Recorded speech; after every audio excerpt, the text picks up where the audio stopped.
اور اس کے بعد اپنے بیٹے کے پاس ابوظہبی۔ ان کا ویزا لگ چکا تھا اور ان کے بڑے پوتے کی شادی تیار تھی۔ وہ چھوٹے کی شادی بھی اسی کے ساتھ کرنا چاہتی تھیں۔ سو وہ سب آنن فانن ہوا، جس کے بارے میں سارہ کے خوش آئند دل نے یہ سوچا تھا کہ کسی نہ کسی وجہ سے ٹل جائے گا، مگر یہ ممکن نہیں ہو سکا۔ اس کی ساری خوش فہمیاں دھری کی دھری رہ گئی تھیں۔ اس روز امی کی بہت منت کے بعد جب آخری بار وہ سہیلیوں سے مل کر کالج سے واپس آئی تو اس نے اپنا کتابوں کا بیگ اپنی الماری کے سب سے نچلے خانے میں گھسا دیا۔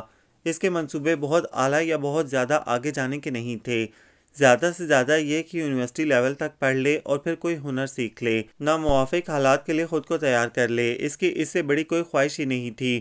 اسے پڑھنے کا بہت شوق تھا۔ زارا کی منگنی پر اس نے بہت حیرت سے اس سے پوچھا تھا، ہائے تو اب تم پڑھو گی نہیں؟ زارا کی بات دوسری تھی، وہ اسی میں خوش تھی، جبکہ اس کے خواب بڑے خوشگن تھے۔ وہ ڈگری لے رہی ہے، اس کے پاس بہت اہم اپائنٹمنٹ لیٹر ہے، اس کی وجہ سے ابا کا سر بلند ہے۔ اسے معلوم تھا کہ آخری انتہا یہی ہوتی ہے۔ امی کی بیماری کے بعد وہ ذہنی طور پر اس کے لیے تیار بھی ہو رہی تھی، لیکن اتنی جلدی کا تو تصور بھی نہیں تھا۔ ابھی تک تو وہ بے انتہا بے فکری اور مزے کی زندگی گزارتی آئی تھی۔ وہ سب سے چھوٹی تھی، ابا اور بھائی اس کو خصوصی توجہ دیتے تھے۔ امی کا دھیان سب میں بٹتا تھا اور اس کو امی کی بے دھیانی محسوس بھی نہیں ہوتی تھی۔ اس کی پڑھائی میں، اس کے ہر شوق میں، اس کے کہیں آتے جاتے میں، اس کے کھانے پینے میں۔ سجاد بھائی اور ابا خاص طور سے دلچسپی لیتے تھے۔ وہ اپنی دنیا میں مگن ہر گزرتے دن کو الوداع اور نئے دن کو خوش آمدید کہتی تھی۔ پچھلے 1 سال سے وہ زارا کی شادی کی منتظر تھی۔ آپی کی شادی پر وہ بہت چھوٹی تھی۔ سجاد بھائی کی شادی پر اچانک بیمار پڑ گئی تھی۔ شادی کا پورا ہفتہ اس نے بخار میں گزارا۔ زارا کی شادی میں وہ بھرپور طریقے سے شریک ہونا چاہتی تھی۔ وہ سوچ بھی نہیں سکتی تھی کہ گھر کی اس تیسری شادی میں بھی اس کو اس طرح شریک نہیں ہونے دیا جائے گا۔ وہ اس سچویشن کو آہستہ آہستہ سمجھنے کی کوشش کر رہی تھی۔ اس دوران اجنبی خاتون بزرگ، جن کو سب بی بی جان کہتے تھے، کئی بار آئی تھیں۔ 2 دفعہ ان کے ساتھ اس کی ہونے والی ساس اور سسر بھی تھے۔ ایک بار جیٹھ جیٹھانی۔ ہر بار وہ اس سے اس کی پسند کے رنگ پوچھتیں۔ اسے کپڑوں پر ہلکا کام پسند ہے یا بھاری؟ کام قمیص پر بھی ہو یا صرف دوپٹے پر؟ زیور جڑاؤ اچھا لگتا ہے یا سادہ؟ اور ہر بات کے ساتھ اپنی رائے ضرور دیتی۔ اسوند کو ہلکے رنگ پسند ہیں، بھاری کام تو چپتا ہے، جڑاؤ زیور کیا ہوا نیرا ٹانکا، زیور سادہ ہونا چاہیے، بکے تو کوئی مول تو ہو۔ اسے ان چیزوں کا کوئی تجربہ نہ تھا۔ ریشمی کپڑا اسے ویسے ہی پسند نہیں تھا۔ تقریبات کے لیے زبردستی بنوانا پڑتے تھے۔ کپڑوں پر کام بھی بڑی دقت پیدا کرتا تھا۔ دوپٹہ کہیں جاتا اور خود کہیں۔ زیور سونے کا چھوڑ کبھی آرٹیفیشل بھی نہیں پہنا تھا۔ زارا اپنے ٹافیوں والے ڈبے میں تانگ جھانک کے بعد اس کے کپڑوں سے ملتے جلتے رنگ کے چھوٹے چھوٹے ٹاپ زبردستی اس کے کانوں میں اڑس دیتی، وہ بھی صرف شادی بیاہ کے موقع پر۔ آدھی تقریب کے بعد وہ انہیں چپکے سے اتار کر بھابھی کے پرس میں رکھ دیتی۔ اس کا ان باتوں میں تجربہ بہت محدود تھا، اس لیے وہ خاموشی سے ان کی شکل دیکھتی رہتی۔ اس کے بجائے امی یا بھابھی جواب دے دیتی۔ اصل میں وہ ایک عجیب سے شوق میں مبتلا تھی، ایک دم سے کسی چیز کے کھو جانے کا غم، احساس جدائی۔ ابھی تو اس نے کچھ بھی نہیں دیکھا تھا، کچھ بھی نہیں کیا تھا۔ ایک یہی دکھ اس پر آصف کی طرح چھا گیا۔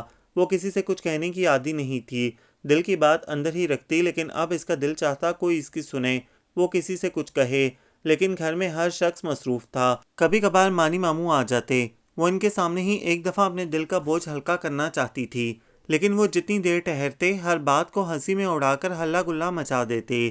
دیکھ لو، ایک ہی سال میں مقابلے پر دوسرا آ گیا ہے، تم اپنے انجینئر صاحب کو سمجھا دینا، ہم نے ایک اور انجینئر ڈھونڈ نکالا ہے، اب بچ کر رہیں۔ وہ زارا سے کہتے، سارا بھائی موصوف ٹھہرے سول انجینئر، گھر تو خوب ہی جلدی بنائیں گے تمہارے لیے۔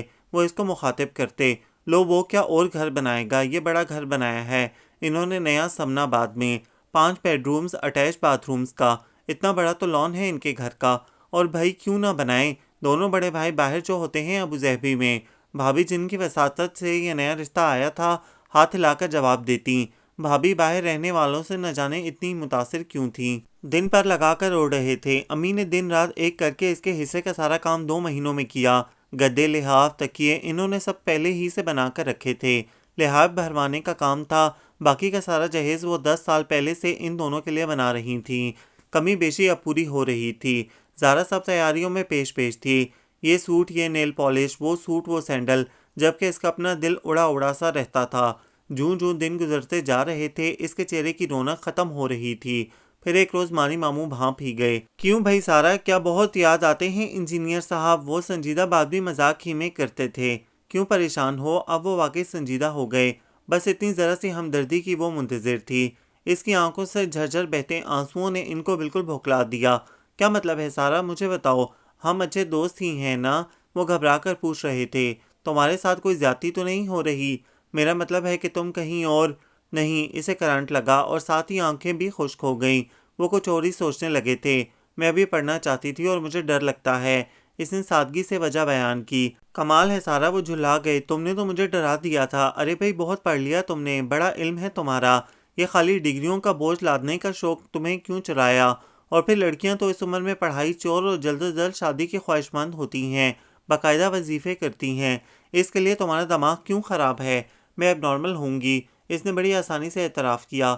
نہیں، تم بالکل نارمل ہو، اور اس معاملے کو بھی نارمل ہی لو۔ یہ تو ہونا ہی ہوتا ہے، کل کے بجائے آج ہو گیا۔ آپا نے جلدی تو کی ہے، مگر وہ بھی شاید ٹھیک ہی کہتی ہیں۔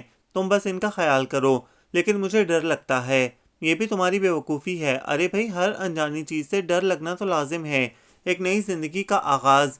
تمہیں صرف پری میٹیریل ٹینشن ہو رہی ہے، باقی کوئی بات نہیں ہے۔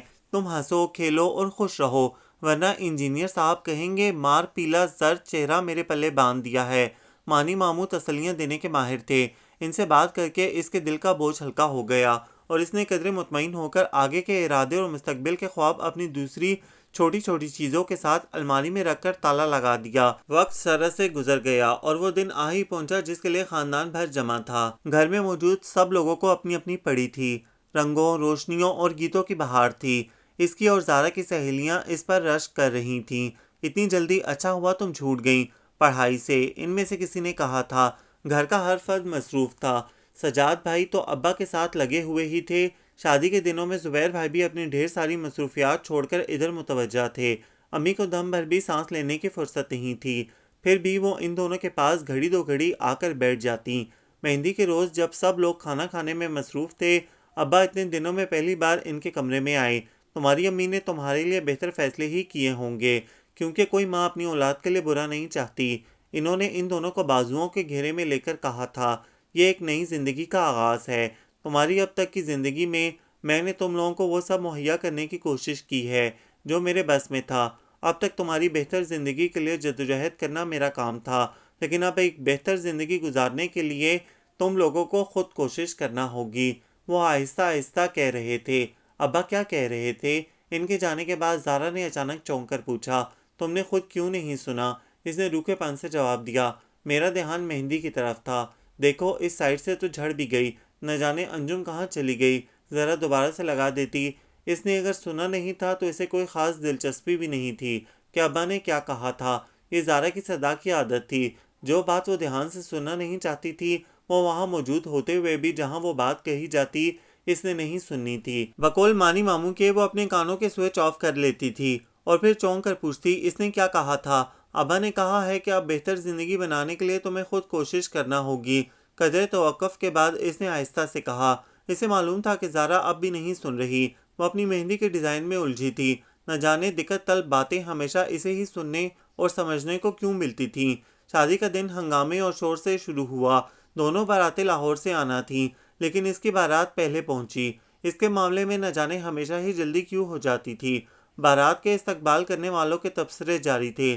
دلہا اور اس کے کپڑوں پر بحث زور و شور سے ہو رہی تھی۔ پھر زارا کی بارات پہنچی۔ زارا کے دلہا نے شیروانی پہنی ہے، سارا کا دلہا یوں ہی سوٹ پہن آیا۔ بھلا کیا ضرورت ہے لاٹ صاحب بننے کی، ایک ہی تو دن ہوتا ہے۔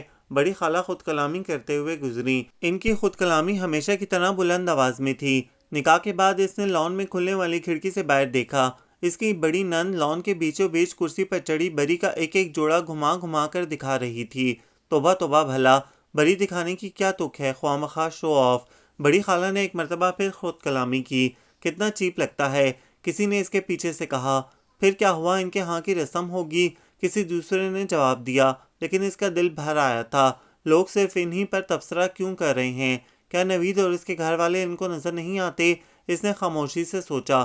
ان دونوں کو سجانے سنوارنے میں انجم نے اپنا پورا آرٹ صرف کیا تھا، لیکن دیکھنے والوں کو کہنا تھا کہ سارا زارا سے زیادہ اچھی لگ رہی ہے، کیونکہ اس نے پہلے کبھی میک اپ نہیں کیا تھا۔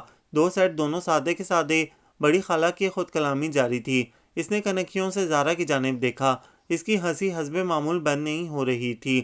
لوگوں کے تبصروں کا بوجھ بھاری زیور کے ساتھ لاد کر وہ زارا کے ساتھ باہر آئی۔ دیکھنا غلط جگہ پر مت بٹھا دینا۔ کسی نے ہانک لگائی، لیکن یہ غلطی کس کو لگ سکتی تھی؟ جس اجنبی نامانوس شخص کے ساتھ اس کو بٹھایا گیا تھا، اس کے چمکتے جوتوں پر پینٹ کے پوئنچے سجے تھے۔ اس کی نظریں صرف اس جگہ تک ہی پڑ رہی تھیں۔ زارا کے ساتھ بیٹھے نوید کے کھسے کی چمک تو کئی آنکھوں کو خیرہ کر رہی تھی۔ آپی اور اس کی کزنز ان دونوں کے ساتھ ہنسی مذاق کر رہی تھیں۔ نوید کی آواز بہت بلند تھی، وہ ان کو چھیڑ رہا تھا، نیک پر جھگڑ رہا تھا۔ اس کے ساتھ تو گویا کوئی بے جان بت رکھا تھا۔ اسفند پہلی بار آیا ہے نا بھائی، فرینک نہیں ہے ابھی۔ کسی کے استفسار پر آپی نے کہا تھا، آپ لوگوں کو جو کچھ لینا ہے آرام سے لے لیں۔ بت میں اچانک جان سی پڑی۔ جتنی سنجیدگی کے ساتھ یہ جملہ کہا تھا، اتنی ہی سنجیدگی کے ساتھ نیک کا معاملہ اس سے طے کیا گیا، اور پھر سارے مرحلے اس طرح طے ہوئے۔ اس کی سسرال والوں کو رخصتی کی جلدی تھی، کل بھی بارات کے ساتھ گئے، آج بھی آئے، لوگ تھک گئے ہیں، اس لیے اجازت دیں۔ بی بی جان سارا کو ساتھ لگائے امی سے کہہ رہی تھیں، جس طرح اس کی بارات جلدی آئی تھی، اسی طرح رخصتی بھی پہلے ہوئی۔ اس کا حلق اور آنکھیں خشک تھیں۔ اس کا محرک انجم کی وہ ہدایات تھیں جو وہ مسلسل اس کے پیچھے پیچھے دیتی آ رہی تھی۔ دیکھو رونا نہیں، سارا آئی لائنر اور مسکارا بہہ جائے گا، سارے چہرے پر دھبے پڑ جائیں گے، یا پھر دل میں مسلسل اٹھتے وہم اور وسوسے جو بھی تھا۔ امی ابا بھائیوں اور آپی سے ملتے ہوئے اس کی آنکھ میں ایک آنسو بھی نہیں آیا تھا۔ بریو گرل سارا، حوصلہ اس طرح کرتے ہیں۔ جب مانی ماموں نے اسے اپنے ساتھ لگا کر کہا تھا، اس کے اندر کہیں پانی ہی پانی پھیل گیا۔ مختصر سفر اس کو بہت طویل لگا کرتے تھے، یہ تو اچھا خاصا طویل سفر تھا۔ اوپر سے کانوں میں پڑے مگر اور سر پہ رکھا بھاری دوپٹہ کا وجود توڑے ڈال رہے تھے۔ اس کا دل چاہ رہا تھا سب کچھ یہیں چھوڑ چھاڑ گاڑی سے چھلانگ لگا دے، مگر یہ صبر کا پہلا مقام تھا۔ اب تک اس نے جبر اور صبر سنے ہی تھے، کیے نہیں تھے۔ یہ تجربہ بہت بھیانک معلوم ہو رہا تھا۔ کیا خیال ہے پانی وغیرہ پی لیں، کوئی کولڈ ڈرنک؟ گاڑی چلانے والے نے پوچھا۔ اس کو سخت پیاس محسوس ہو رہی تھی، اس لیے کان کھڑے ہو گئے۔ کیوں اسفند؟ اس کے ساتھ بیٹھی بی بی جان نے پوچھا۔ کیا ضرورت ہے رکنے کی؟ اب گھر چل کر ہی کوئی اور موقع ہوتا تو ویسی بات کہنے والے کو بہت کچھ سناتی، لیکن اس شخص کو بہت کچھ سنانے کا فی الحال کوئی مقام نہیں تھا۔ تھک گئی ہوگی، اچھی طرح ٹیک لگا لو، دیکھو شاید تمہاری بہن کی گاڑی بھی پیچھے آ رہی ہوگی۔ بی بی جان نے اس کی پشت پر ہاتھ پھیرا۔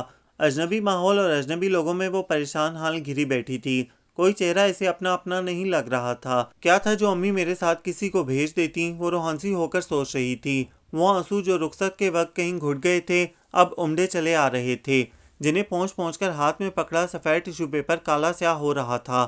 ڈھیروں ڈھیر بچے اس تخت پر سے بار بار چھلانگیں لگا رہے تھے جس پر وہ بیٹھی تھی۔ رشتہ دار خواتین جب اس کا گھونگھٹ اٹھا کر چہرہ اوپر کرتی تو کانوں میں پڑے کئی بالیں اور ناک میں پڑی پیچ والی نت ہل جاتی، لیکن اس کی ہائے سب کی سماعتوں سے باہر تھی۔ پھر اس کی جٹھانی ایک دن پہلے کی بیاہی دلہن آئی۔ ہائے خالہ جی، اتنی چھوٹی! اس نے بھی اس کا سر اچھی طرح ہلا کر اس کا چہرہ بلند کیا تھا۔ بی بی سے پوچھو کہیں سے جواب ملا، اندر بھیجیں اس کو، نہیں تو ختم ہو جائے گی یہیں۔ یہ انداز گفتگو اس قدر نامانوس تھا کہ اس کو یقین کرنے میں 15-20 منٹ لگے، اور پھر اس کو اٹھا کر ایک اور کمرے میں لے جایا گیا۔ کمرے کی سجاوٹ بتا رہی تھی کہ یہی آخری ٹھکانہ ہے، اس کے آگے اسے کہیں اور نہیں لے جایا جائے گا۔ تنہائی ملنے پر اس نے دوپٹہ پیچھے کھسکایا اور ناک کان کو ہاتھ لگایا۔ اسے یوں محسوس ہوا کہ اب یہ ہاتھ تک لگائے جانے کے قابل نہیں ہیں۔ اس نے انہیں اتارنا چاہا، اسی وقت بی بی کمرے میں آ گئی۔ نانا بیٹا، ابھی وقت نہیں ہے، انہوں نے منع کر دیا۔ میرے سچے سرکار کی رضا سے آج تم اس گھر میں آ گئیں، اب مجھے کوئی فکر نہیں، انہوں نے بستر پر بیٹھتے ہوئے کہا۔ فکر نہ کرو، سب تمہارا ہے، میں نے اسفند کو خود پالا ہے، میرے نبی صلی اللہ علیہ وآلہ وسلم سرکار کا کرم ہے، میرا بڑا فرما بردار ہے، اللہ سونا تمہیں خوشیاں دے۔ انہوں نے کچھ پڑھ کر اس پر پھونکا اور پھر اپنے ساتھ لائی ہوئی ٹرے اس کے سامنے رکھی۔ روٹی کھاؤ، اس نے انکار میں سر ہلا دیا۔ نانا بیٹی، سونے رب کے رزق سے انکار نہیں کرتے، نہ شکری ہوتی ہے۔ انہوں نے نوالا زبردستی اس کے منہ میں ٹھونسا۔ کچھ نہ کھانا تم لوگ، بس اسٹرو سے دودھ وغیرہ پی لینا۔ اسے انجم کی ہدایت یاد آئی، تمہارے اپنے گھر کا کھانا ہے یہ تو، کھاؤ اللہ کی رضا سے، اب تم اس گھر کے دسترخوان میں شامل ہو گئی ہو، وہ سائیں میرا رزق میں برکت ڈالے گا تمہارے دم قدم سے۔ بی بی جان کی گفتگو جاری تھی، وہ خاموشی سے کھانا حلق سے اتارتی گئی۔ اب آرام کرو، میں اسفند کو بھیجتی ہوں جا کر، سب آرام کریں۔ 2 باراتوں کے تھکے ہوئے وہ جاتے جاتے دروازہ بھیڑ گئیں۔ یہاں لوگ کس طرح باتیں کرتے ہیں، اس نے حیرت سے سوچا۔ وہ نیم خنودگی میں تھی جب دروازہ دوبارہ کھلنے کی آواز آئی۔ وہ اجنبی نامانوس شخص اندر آ چکا تھا، آپ اسی طرح بیٹھی ہیں، آپ ایزی ہو جائیں کپڑے بدل کر۔ پہلا جملہ کس قدر پرتکلف۔ وہ پوری طرح بیدار ہو گئی۔ وہ باتھ روم میں گھس گیا۔ 10 منٹ بعد جب وہ باہر نکلا تو سلیپنگ سوٹ میں تھا۔ آپ چینج کر لیجئے اور سو جائیے، وہ دھڑام سے بستر پر پڑتے ہوئے بولا۔ کافی دیر وہ اس سچویشن کو سمجھنے کی کوشش کرتی رہی، پھر جیسے اس میں اچانک کوئی قوت آ گئی، تیزی سے اٹھ کر باتھ روم میں گھس گئی۔ اس کا فلالین کا نائٹ سوٹ کیل پر لٹکا تھا۔ کپڑے بدلتے ہوئے منہ پر سجے سارے لوازمات پھر ہل گئے، لیکن اب تک اس میں برداشت آ چکی تھی، زبردستی آ چکی تھی۔ زبردستی کھینچ کھانچ کر اس نے وہ سب کچھ اتارا۔ جب اس کو جس کے لیے وہ نہ کر رہی تھی دیکھنے کا کوئی شوق نہیں تو کیا فائدہ سجائے رکھنے کا۔ گرم گرم آنسوؤں کے ساتھ پانی کے چھینٹے مارتے ہوئے اس کے معاف صحن نے سوچا۔ کانوں اور ناک پر خون جم گیا تھا اور دل خون کے آنسو رو رہا تھا۔ آدھے گھنٹے بعد جب وہ باتھ روم سے نکلی تو صبر اور جبر کے دوسرے تجربے سے دوچار ہو چکی تھی۔ زیور سائڈ ٹیبل کی دراز میں رکھ کر بیڈ کی پشت سے ٹیک لگا کر اس نے لحاف اپنے اوپر اوڑھا اور ٹھنڈے ذہن سے سوچنا شروع کیا۔ اس کے قریب پڑا شخص ایک دفعہ پھر بت میں تبدیل ہو چکا تھا۔ اس کے سانس تک کی آواز نہیں آ رہی تھی، لیکن وہ جانتی تھی کہ وہ گہری نیند سویا ہوا ہے۔ زارا کے افسانوں اور شادی شدہ کزنز کی باتوں میں یہ کچھ تو نہیں ہوتا تھا جو میرے ساتھ ہوا۔ اس نے آنکھیں بند کر کے سوچا، کیا اس کو نیند اس قدر پیاری ہے کہ سب کے بقول یہ اہم رات سو کر گزار دی جائے؟ یہ کیا کہ کوئی بات تک بھی نہ کی جائے، جیسے معمول کا دن ہو؟ شاید بیچارہ 2 بار راتوں کا تھکا ہوا ہے۔ اس نے خود کو مطمئن کرنا چاہا۔ ٹیبل لیمپ بجھانے سے پہلے اس کا دل چاہا ایک بار اسے اچھی طرح دیکھ تو لے، لیکن اسی لمحہ اس نے دوسری طرف کروٹ بدل لی۔ پوری رات وقفے وقفے سے اس کی آنکھ کھلتی رہی۔ نئی جگہ پر نیند اسے کبھی نہیں آتی تھی، لیکن یہ شاید دن بھر کی تھکن کا اعجاز تھا جو اس کی آنکھ لگ جاتی تھی۔ صبح دروازے پر دستک سے جب اس کی آنکھ کھلی تو اس نے دن کی روشنی میں اپنے ساتھ پڑے بت کی طرف دیکھا۔ وہ اسی کروٹ لیٹا تھا جس پر رات کو تھا۔ دروازے پر دستک تیز ہوئی تو وہ ہڑبڑا کر اٹھا۔ نیند کھلنے کے بعد کچھ دیر اس نے حالات کو سمجھنے میں لگائی اور پھر سلیپر پہن کر دروازے کی جانب تقریباً بھاگا۔ ایسی بھی کیا نیند بھائی؟ یہ اس کی بڑی نند باجی شمیم تھیں۔ وہ ان کے اندر آنے تک دروازے سے چپکا کھڑا رہا۔ ان کے اندر آنے کے بعد چپکے سے باہر نکل گیا۔ ہاں ہائے، غرارہ سوٹ کرسی پر کیوں رکھ دیا؟ الماری میں لٹکانا تھا ہینگر پر۔ وہ اس کے قریب آتے آتے ٹھٹک گئیں۔ 8,000 کا غرارہ سوٹ ہے، آج بھی پہننا تھا۔ ہماری طرف کے ملنے والوں نے تو دیکھا بھی نہیں، کوئی شو ہی نہیں بنی۔ وہ تمہاری بہن کے سسرال والے تو بازار کا بنا بنایا لے گئے تھے، 2-2,500 والا آتشی گلابی۔ میں نے تو آپا کو کہا تھا پہلے دن کے لیے وہی لے لو، پر ان کو بڑا شوق تھا، مہنگا جوڑا ہی پہلے دن پہننا ہے، لو اب دوبارہ استری کرنا پڑے گا۔ وہ نان سٹاپ بول رہی تھیں۔ وہ شخص جس کے نام کے توسط سے وہ یہاں تک آئی تھی اس کو باجی شمیم کے نرغے میں چھوڑ کر کیسا دم دبا کر بھاگا تھا۔ ناشتہ کیا کرتی ہو؟ بی بی جان اپنے وظیفے سے فارغ ہوتیں تو خود پوچھتیں، انہوں نے غرارہ جھاڑتے ہوئے کہا۔ دیکھو یہ یہاں پڑا تھا۔ سارا وٹ وٹ ہو گیا۔ دوسرا جملہ انہوں نے پیچھے آتی بڑی بھابھی سے کہا۔ بڑی بھابھی کے پیچھے لوگوں کا ہجوم تھا، کوئی اسون کی مامی تھیں، کوئی چچی، کوئی صرف رشتہ داروں کے رشتہ دار۔ رات کو شاید اس کی شکل دیکھ دیکھ کر ان کی تسلی نہیں ہوئی تھی، وہ دوبارہ اس کا چہرہ اٹھا اٹھا کر دیکھ رہی تھیں۔ اس کی چھوٹی نند آسماں ناشتے کی ٹرے اٹھائے اس کے قریب آ گئی۔ شمیم، رات والا سالن نہیں بچا جو دلہن کے ساتھ آیا تھا اور چاول۔ کہیں سے آواز آئی، کہاں مامی جی؟ سالن میں شوربہ نام کو نہیں تھا، منٹوں میں ختم ہو گیا، اور چاول اتنے سخت کھانے کے قابل تھے بھلا؟ ہم نے تو رات کو خود روٹیاں پکائی تھیں، چاول تو امی نے بھیج دیے تھے۔ پکی ٹھٹی، خالہ رضیہ کی طرف، وہ بانٹ دیں گی ٹپری واسوں میں، وہاں بہت ہوتے ہیں۔ یہ بات انہوں نے بیڈ کور کی شکنیں نکالتے ہوئے اس کے کانوں میں تقریباً منہ گھسیڑ کر کہی تھی۔ اس کا دل ہول گیا۔ اس کے گھر کے کھانے کی سبھی نے تو تعریف کی تھی، بارات کے ساتھ آنے والوں نے بھی، اب نہ جانے وہ برا کیسے ہو گیا تھا۔ چلو کوئی تو اللہ سونے کی مخلوق کھائے گی، ٹپری باز بھی اسی پاک معبود کی مخلوق ہوتے ہیں۔ ایک مانوس آواز اس کے قریب سے آئی۔ اس نے گردن گھما کر دیکھا، وہ تسبیح پڑھ رہی تھیں۔ پرسوں بھی آیا تھا کھانا، زری کے ساتھ کیسا پورا ہوا تھا۔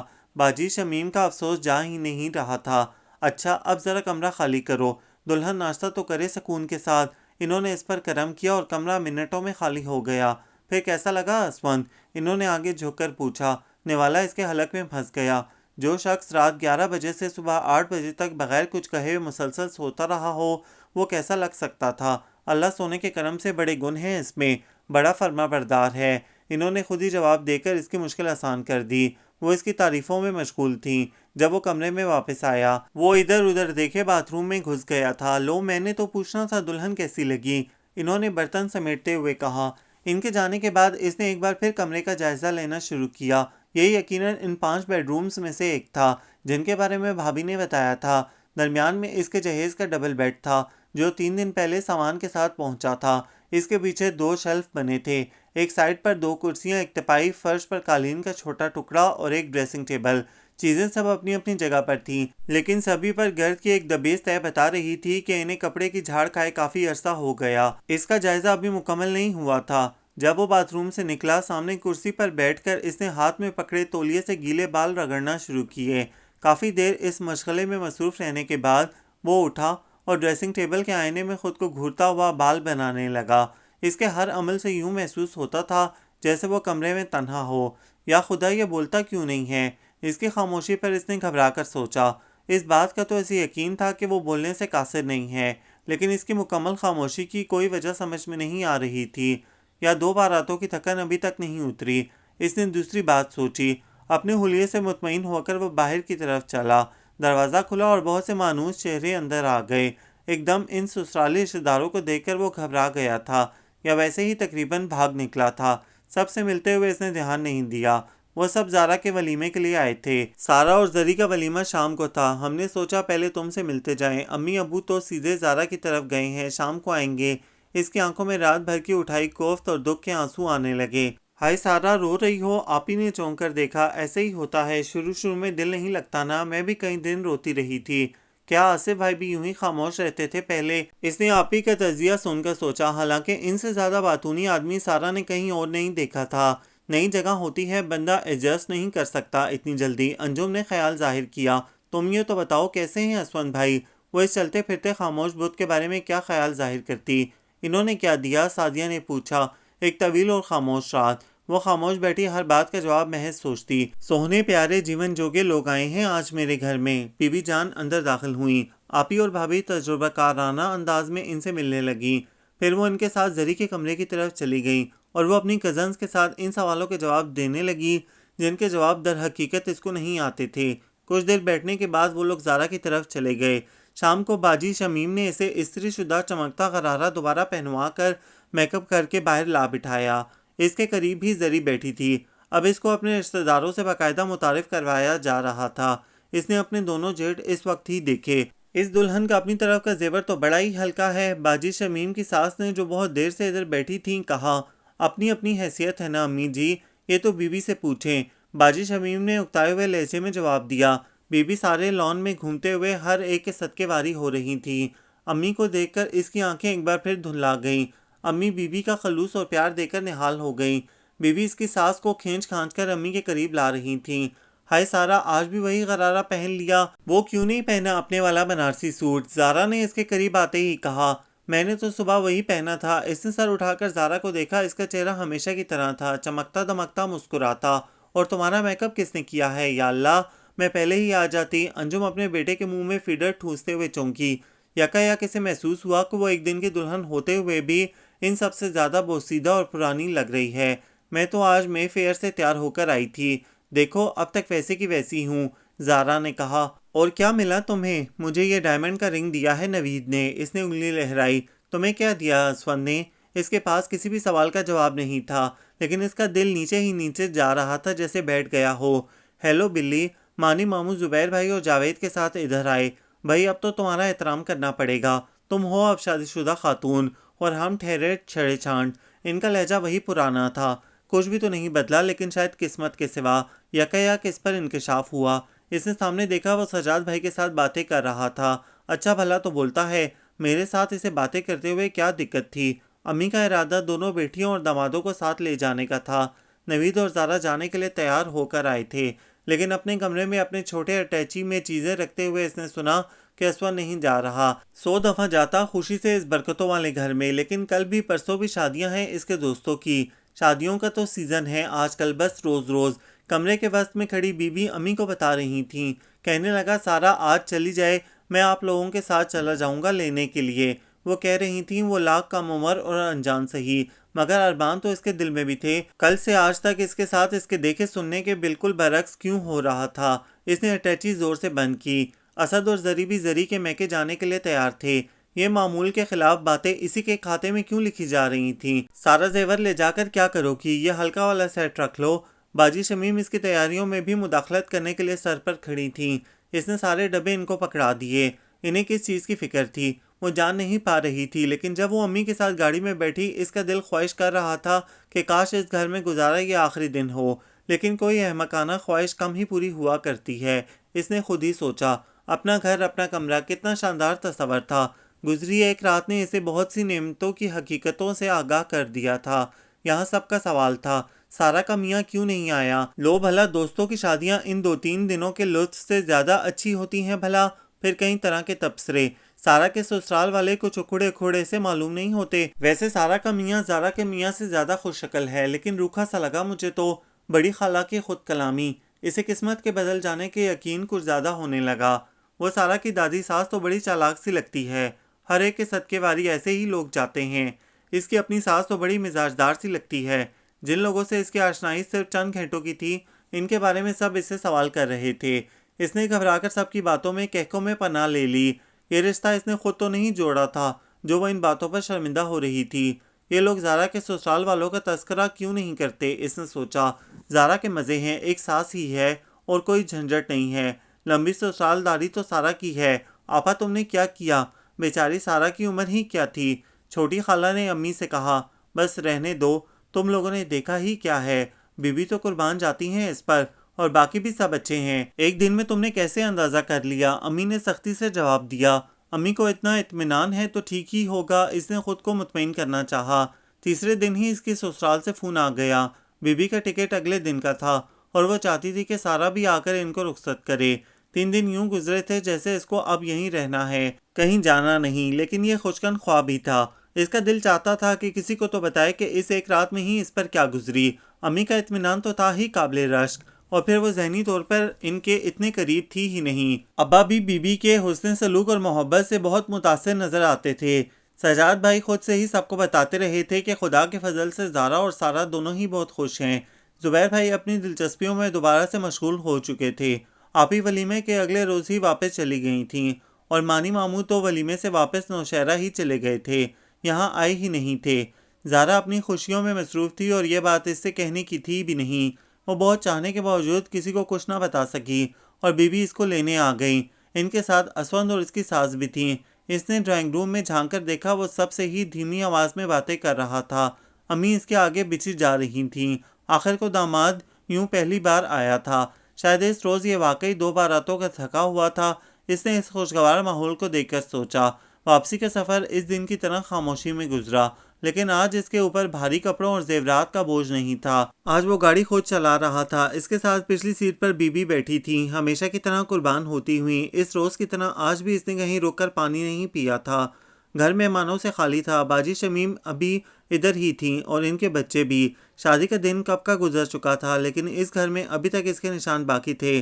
باہر سجاوٹ کے جو کاغذی آرائش کی گئی تھی وہ ابھی تک اتاری نہیں گئی تھی۔ لان میں کاغذ، ڈبے اور پھولوں کی مرجھائی پتیاں اسی طرح بکھری تھیں۔ اندر کا حال بھی مختلف نہیں تھا۔ اس کا دل چاہا اٹھ کر خود صفائی شروع کر دے، لیکن صبر اور جبر کے مراحل بڑی ترتیب سے اسے اپنا آپ دکھا رہے تھے۔ یہاں آنے کے فوراً بعد ہی اسے محسوس ہونے لگا تھا کہ بی بی کے علاوہ گھر کے باقی لوگ اس سے کچھ کھچے کھچے سے ہیں۔ بی بی گھر کے جس فرد کے بارے میں پوچھتی معلوم ہوتا کہ زری کے کمرے میں ہیں۔ بی بی نے اس کو اپنے ساتھ زری کے کمرے میں چلنے کو کہا۔ زری کے کمرے کی سجاوٹ قابل دید تھی۔ اس کے ارد گرد سب گھر والوں کا ہجوم تھا۔ اس کے دونوں جیٹ اور باجی شمیم کے میاں بھی یہاں ہی موجود تھے۔ اسون کی دونوں خالائیں بھی موجود تھیں۔ ایک خالہ زری کی امی تھیں، دوسری قریب ہی پکی ٹھٹی میں رہتی تھیں۔ یہ سب اسے بی بی بتا رہی تھیں اور وہ ایک کونے میں بیٹھی ہونکوں کی طرح سب کو دیکھ رہی تھی۔ اس کی سمجھ میں نہیں آ رہا تھا کہ ایسے موقعوں پر کیا کرنا چاہیے۔ وہ خود اٹھ کر ان میں جا بیٹھے یا اس بات کا انتظار کرے کہ وہ اس سے کوئی بات کرتے ہیں۔ تم بیٹا بیٹھو یہاں، میں 2 سجدے اپنے پاک پروردگار کے حضور کر رہا ہوں۔ بی بی بہت دیر تک کمرے میں موجود ہر شخص پر قربان ہونے کے بعد اٹھ کر چلی گئیں۔ ان کے جانے کے بعد اسے اپنا یہاں موجود وجود اور بھی بے معنی سا لگنے لگا۔ وہ سب اپنی باتوں میں مصروف تھے کہ شادی پر کس نے کیا دیا تھا، کون کیا پہن کر آیا تھا، کس نے کتنا کھانا کھایا تھا۔ پھر شادی کی مووی لگا دی گئی۔ سب چھوٹے بڑے انہماک سے مووی دیکھنے لگے۔ ہائی بڑی ٹوٹی پھوٹی گلیاں ہیں اسون کے سسرال کی، کسی نے پیچھے سے کہا۔ اس نے چونک کر اسکرین کی طرف دیکھا۔ وہ بہت سے لوگوں کے ہجوم میں آہستہ آہستہ چلتا گھر کی طرف آ رہا تھا۔ دروازے پر ابا اور امی کھڑے تھے۔ چھوٹی خالہ، سجاد بھائی، بھابھی، کتنے مانوس چہرے، یک اپنی تنہائی کا احساس دور ہو گیا۔ پھر اس کا اپنا چہرہ نمودار ہوا۔ اس نے خود کو غور سے دیکھا۔ کیا میں کسی قابل بھی نہیں لگ رہی تھی؟ اس کے دل میں ہوک سی اٹھی۔ پھر وہ اس کے برابر ابا کے سہارے چلتی گاڑی تک پہنچی تھی، اس کے ساتھ بیٹھی تھی۔ اس نے نظریں ادھر ادھر گھمائیں۔ وہ واپسی کے فوراً بعد ہی سے غائب تھا۔ زری اور اسد بھائی کو ساتھ ساتھ بیٹھے دیکھ کر اس کا دل گھبرانے سے لگا۔ اسے اس گھر کے مختلف کمروں میں جانے کے راستے معلوم نہیں تھے، لیکن پھر بھی اس نے ہمت کر ڈالی اور خاموشی سے اٹھ کر باہر نکل آئی۔ اس روز اس نے دروازے کا سفید رنگ غور سے دیکھا تھا۔ ادھر ادھر پھر کر اس نے سفید رنگ والے دروازے کا ہینڈل ہی گھمایا۔ اس کا اندازہ غلط نہیں تھا، کمرہ وہی تھا، لیکن اس کا حلیہ بے حد مختلف تھا۔ اس کے جہیز کا تو تقریباً سارا سامان اس کمرے میں ٹھونس دیا گیا تھا۔ فریج ایک کونے میں پڑا تھا، ٹی وی اس کے اوپر، بڑے صوفے پر دونوں چھوٹے صوفے اوندھے پڑے تھے، تپائیاں ایک کے اوپر ایک، واشنگ مشین کے اوپر سیونگ مشین اور اس کے ساتھ کھڑا پیڈسٹل عجیب منظر پیش کر رہا تھا۔ اس بھرے پورے کمرے کو دیکھ کر اس کا دل ہولنے لگا۔ اسے بے ترتیبی سے ہمیشہ کی نفرت تھی۔ کچھ دیر کے لیے اسے یہ بھول گیا کہ یہ اس کی سسرال کا گھر ہے۔ اسے صرف یہ یاد تھا کہ اس کا کمرہ ہے اور اسے یہاں اس بے ترتیبی میں نہیں رہنا۔ اس نے دوپٹہ بیڈ پر پھینکا اور جت گئی۔ 2 گھنٹے کی کھینچا کھانچی کے بعد اس کو کچھ تسلی ہوئی، لیکن اس کا جسم ٹوٹنے لگا تھا۔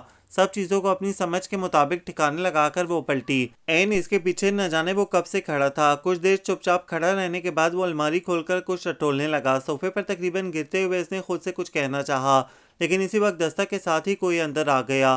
اچھے ہو بھائی تم، خالہ رضیہ صبح کی آ کر بیٹھی ہیں تمہارے لیے، اور تم یہاں بیوی کے ساتھ سامان درست کرنے میں لگے ہو۔ سجاوٹوں کا اتنا بھی کیا شوق؟ بغیر کسی تصدیق یا تردید کے وہ ان کے پیچھے باہر نکل گیا، اس کو حیران پریشان چھوڑ کر۔ اس نے یہ تک نہ کہا کہ میں نے تو کچھ نہیں کیا۔ اس کو اسی ایک نکتے پر حیرت نے بہت دیر تک ستایا۔ ہاں، بی بی نے آ کر اس کی حیرت کو توڑا۔ ٹھیک کر لیا کمرہ؟ چلو اچھا ہے۔ میں نے کہا تھا صفیہ سے خود کرے گی سارا آ کر اپنی مرضی کا، ابھی ایسے ہی رہنے دو۔ اچھا کیا دونوں نے مل ملا کر اپنا کام کر لیا؟ وہ بھی اسی غلط فہمی میں مبتلا تھیں۔ وہ اپنی کمر کا درد لیے اسی طرح خاموش بیٹھی رہی۔ اب میں چلی جاؤں گی اپنے رب سچے سرکار کی مرضی سے۔ سارا بیٹا میں صدقے، اب اس گھر کو اپنا سمجھنا، سب کچھ تمہارا ہے۔ اس پاک پروردگار کے کرم سے کسی کی کوئی بات بری لگے تو تھوک چھوڑنا ہوتا ہے، ہو جاتا ہے بڑا۔ کچھ بندہ دل بڑا رکھے تو وہ سچا سرکار بھی فضل کرتا ہے، وہ کسی چیز کی کمی نہ رکھے۔ باقی تو سب کچھ ہے تمہارے لیے ہی ہے۔ وہ دیر تک اسے سمجھاتی رہیں۔ وہ اپنے وظیفے کے لیے اٹھ کر گئیں تو وہ باتھ روم میں گھس گئی۔ اٹیچڈ باتھ ہے ان کے گھر میں۔ اسے بھابھی کی بات یاد آئی۔ پہلے دن بھی اور آج بھی باتھ روم کو دیکھ کر اس کا دل گھبرانے لگا۔ کسی زمانے میں اس باتھ روم کے سیرامک سفید رنگ کے ہوں گے، لیکن اب سب چیزیں ناقابل برداشت حد تک پیلاہٹ کا شکار ہو چکی تھیں۔ فرش پر داغ پڑ چکے تھے۔ گیلا اور بند ہونے کی وجہ سے اس میں مخصوص بو بس رہی تھی۔ اس نے جلدی سے منہ دھویا اور باہر نکل آئی۔ آسماں اسے کھانے کے لیے بلانے آئی۔ کھانے کی میز بہت وسیع و عریض تھی اور کھانے والے بھی بہت زیادہ تھے۔ وہ آخر کرسی پر ٹک گئی۔ چمچوں اور باتوں کے شور میں کسی نے اس کی طرف دھیان نہیں کیا، یا پھر شاید وہ لوگ دھیان کرنا ہی نہیں چاہتے تھے۔ وہ بھی وہیں بیٹھا تھا، سب سے باتیں کرتے، کھانا کھاتے ہوئے۔ بیوی وظیفہ کر رہی تھیں اور وہ رات کا کھانا نہیں کھاتی تھیں، یہ اسے آسماں نے بتایا تھا۔ اس نے بمشکل 2-3 نوالے حلق میں ڈالے اور اٹھ گئی۔ کمرے سے نکلتے نکلتے اس نے مہم سی امید سے اسون کی طرف دیکھا۔ شاید وہ اس کے اتنی جلدی اٹھ جانے پر چونکا ہو، لیکن وہ اسی طرح بیٹھا تھا۔ دوسروں کی طرح غالباً وہ بھی اسے نہیں دیکھنا چاہتا تھا۔ کیوں آخر کیوں؟ اپنے کمرے میں آ کر بہت دیر تک وہ تر چہرے اور خشک حلق کے ساتھ بیٹھی سوچتی رہی، یہ سب مجھ سے اتنے گریزاں کیوں ہیں؟ اگر میں ان کو پسند نہیں تھی تو زبردستی کس بات کی تھی؟ اور ان سب کو چھوڑو، اسون کو کیا مجبوری تھی؟ تقریباً 12 بجے وہ کمرے میں آیا تھا، لائٹ آن تھی۔ وہ خاموشی سے آ کر لیٹ گیا اور غالباً فوراً ہی سو بھی گیا تھا۔ زارا کے افسانوں میں یوں تو نہیں ہوتا تھا۔ اس کی آنکھوں میں سامنے وہ تمام رسالے گھوم گئے جن کے افسانے زارا پڑھا کرتی تھی۔ اگر یہ مجھ سے شادی نہیں کرنا چاہتا تھا، مجبور تھا، تو یہی بتا دے، اتنا خاموش کیوں رہتا ہے؟ زارا کے افسانوں میں مجبوری تو بتا ہی دی جاتی تھی اور پھر کوئی حل بھی نکل ہی آتا تھا۔ یہ شخص میرے سامنے آتے ہی بے جان بت کیوں بن جاتا ہے؟ اس کے سوالوں کا اس کے اپنے پاس کوئی جواب نہیں تھا۔ کوئی جواب ہو بھی کیسے سکتا تھا؟ بہت پہلے ایک بار اسے وہم سا ہوا تھا کہ امی اس کے کام ہمیشہ عجلت میں کرتی ہیں۔ جب اسے اسکول میں داخلہ لینا تھا، انہی دنوں جاوید سخت بیمار پڑ گیا۔ اچھے اسکولوں کے داخلوں کی تاریخیں نکل گئیں۔ جلدی میں اسے محلے کے ہی ہائی اسکول میں داخل کروا دیا گیا۔ اس کے اور زارا کے کورسز مختلف ہو گئے۔ لیکن اس نے کبھی اس بات کو اہمیت نہیں دی۔ پھر وہ اسی اسکول میں سیٹ ہو گئی، کسی کو خیال نہیں آیا کہ اب ہی اسے کسی اچھے اسکول میں لے جایا جائے۔ کالج میں داخلے کے وقت اس کے مضامین کا مسئلہ تھا۔ زارا نے مانی ماموں کے مشورے کے مطابق سبجیکٹس کا چناؤ کیا تھا۔ اس کی بار مانی ماموں نے نہ تو کسی خط کا جواب دیا نہ ہی خود آئے۔ ابا نے بہت سوچ بچار کے بعد کہا، میری تو سمجھ میں نہیں آتا۔ بہت دن اسی سوچ بچار میں گزر جانے کے بعد امی نے کہا، بس جو تمہاری مرضی ہے وہی لے لو۔ داخلے کی تاریخ پھر نکل رہی تھی۔ اس نے جلدی میں فارم پر وہی مضمون لکھ دیے جو زارا نے لیے تھے۔ مانی ماموں کو جب معلوم ہوا تو سخت برہم ہوئے۔ سارا تمہارا تو رجحان ادھر تھا ہی نہیں، لیکن وقت گزر چکا تھا۔ اسی طرح سجاد بھائی کی شادی کی تیاریاں جب زور و شور سے جاری تھیں، وہ بیمار پڑ گئی۔ زارا اپنی مرضی سے اپنے لیے کپڑے بناتی رہی۔ شادی سے ایک ہفتہ پہلے امی کو فرصت کے لمحوں میں خیال آیا کہ بیمار صحیح، کپڑے تو وہ بھی نئے ہی پہنے گی۔ وہ اسی عجلت میں جا کر اس کے لیے کپڑے خرید لائیں اور مارا مار سلائی کروائی گئی۔ سوچنے بیٹھتی تو ایسی کئی باتیں اسے یاد آ جاتی، لیکن اس سے پہلے اس نے کبھی پرواہ نہیں کی تھی۔ لیکن جب سے وہ اس نئے گھر اور اس کے مکینوں سے متعارف ہوئی تھی، برسوں پرانا وہم یقین میں بدلنے لگا تھا۔ بیوی کے چلے جانے کے بعد کئی عقدے آہستہ آہستہ اس پر کھلنے لگے۔ وہ بیوی کی پسند اور انہی کی ضد تھی۔ اسون کی امین جنہیں سب آپا کہتے تھے، کو بیوی کی ضد سے ضد تھی۔ نہ وہ اس کو بہو تسلیم کرنے پر تیار تھیں، نہ ہی گھر میں کوئی جگہ دینے پر رضامند۔ ان کے اس رویے اور سوچ کا اثر باقی سارے گھر پر بھی تھا۔ سب سے بڑے اکرم بھائی بیوی کے ساتھ ہی گئے تھے، وہ بھی ابوظہبی میں ہوتے تھے۔ اسد بھائی مستقل واپس چلے آئے تھے۔ اب ان کا ارادہ یہیں پر بزنس شروع کرنے کا تھا۔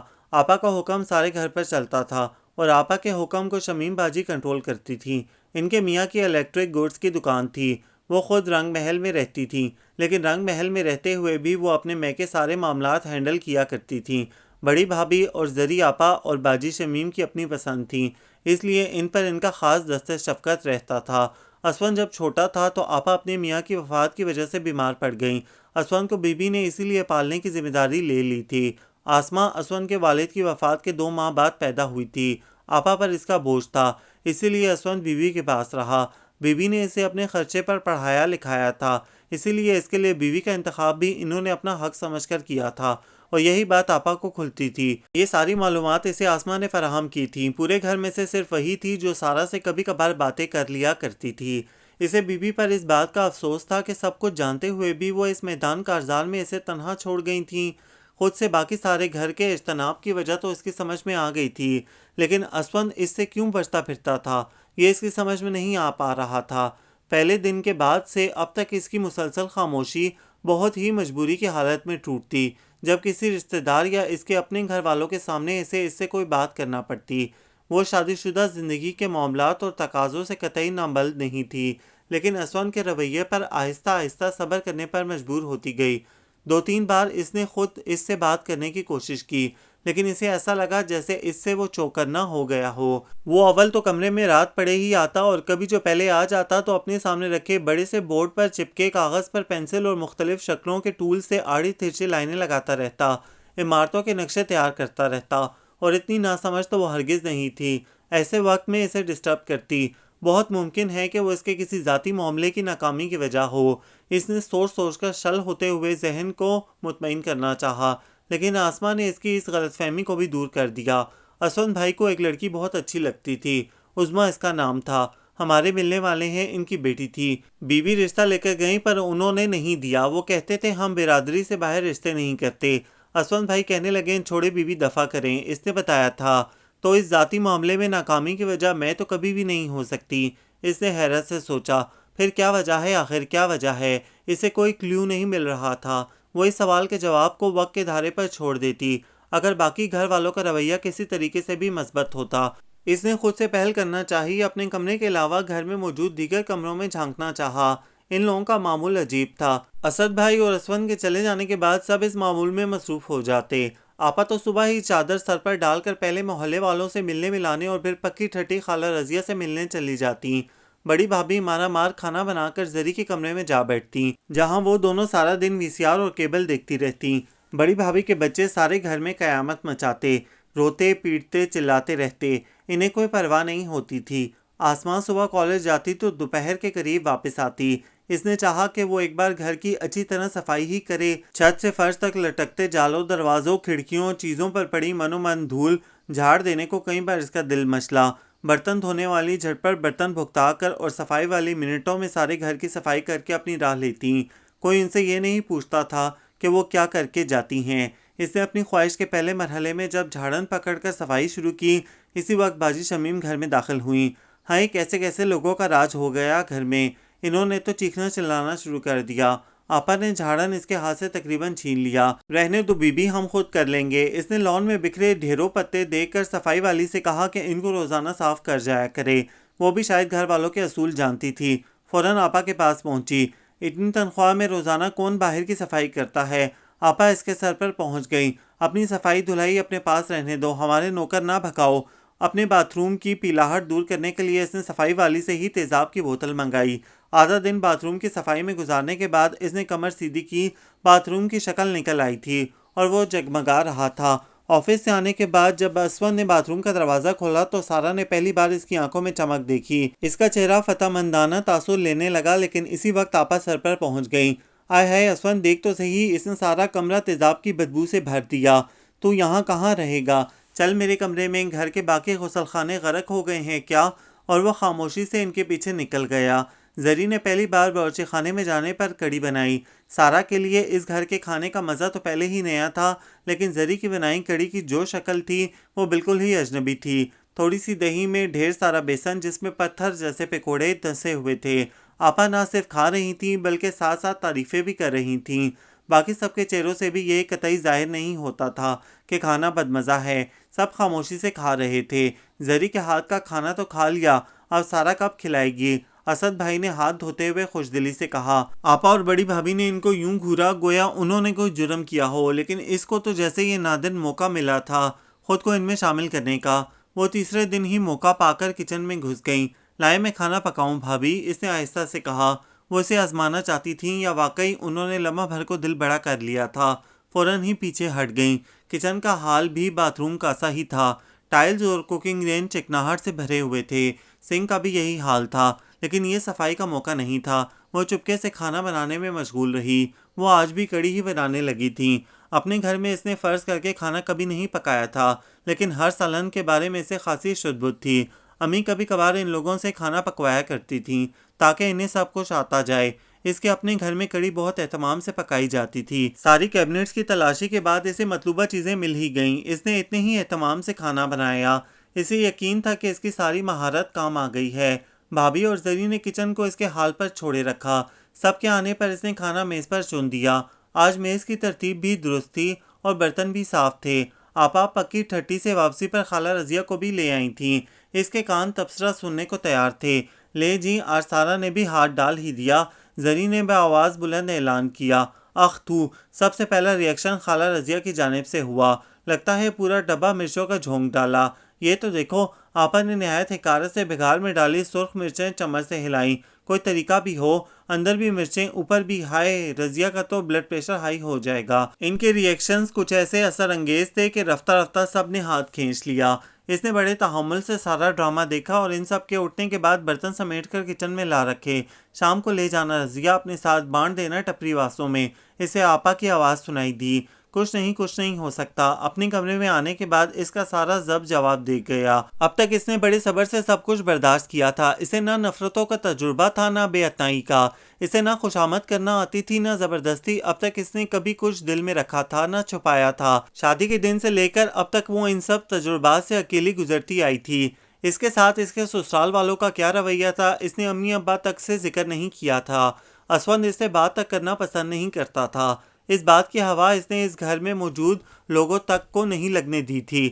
حالات کو تھوڑا بہت سمجھنے کے بعد سے اب تک اس نے خوشامد سے، خوش دلی سے اس گھر کے لوگوں کا دل جیتنے کی پوری کوشش کی تھی، لیکن وہ اپنے موقف اور رسول کے پکے تھے۔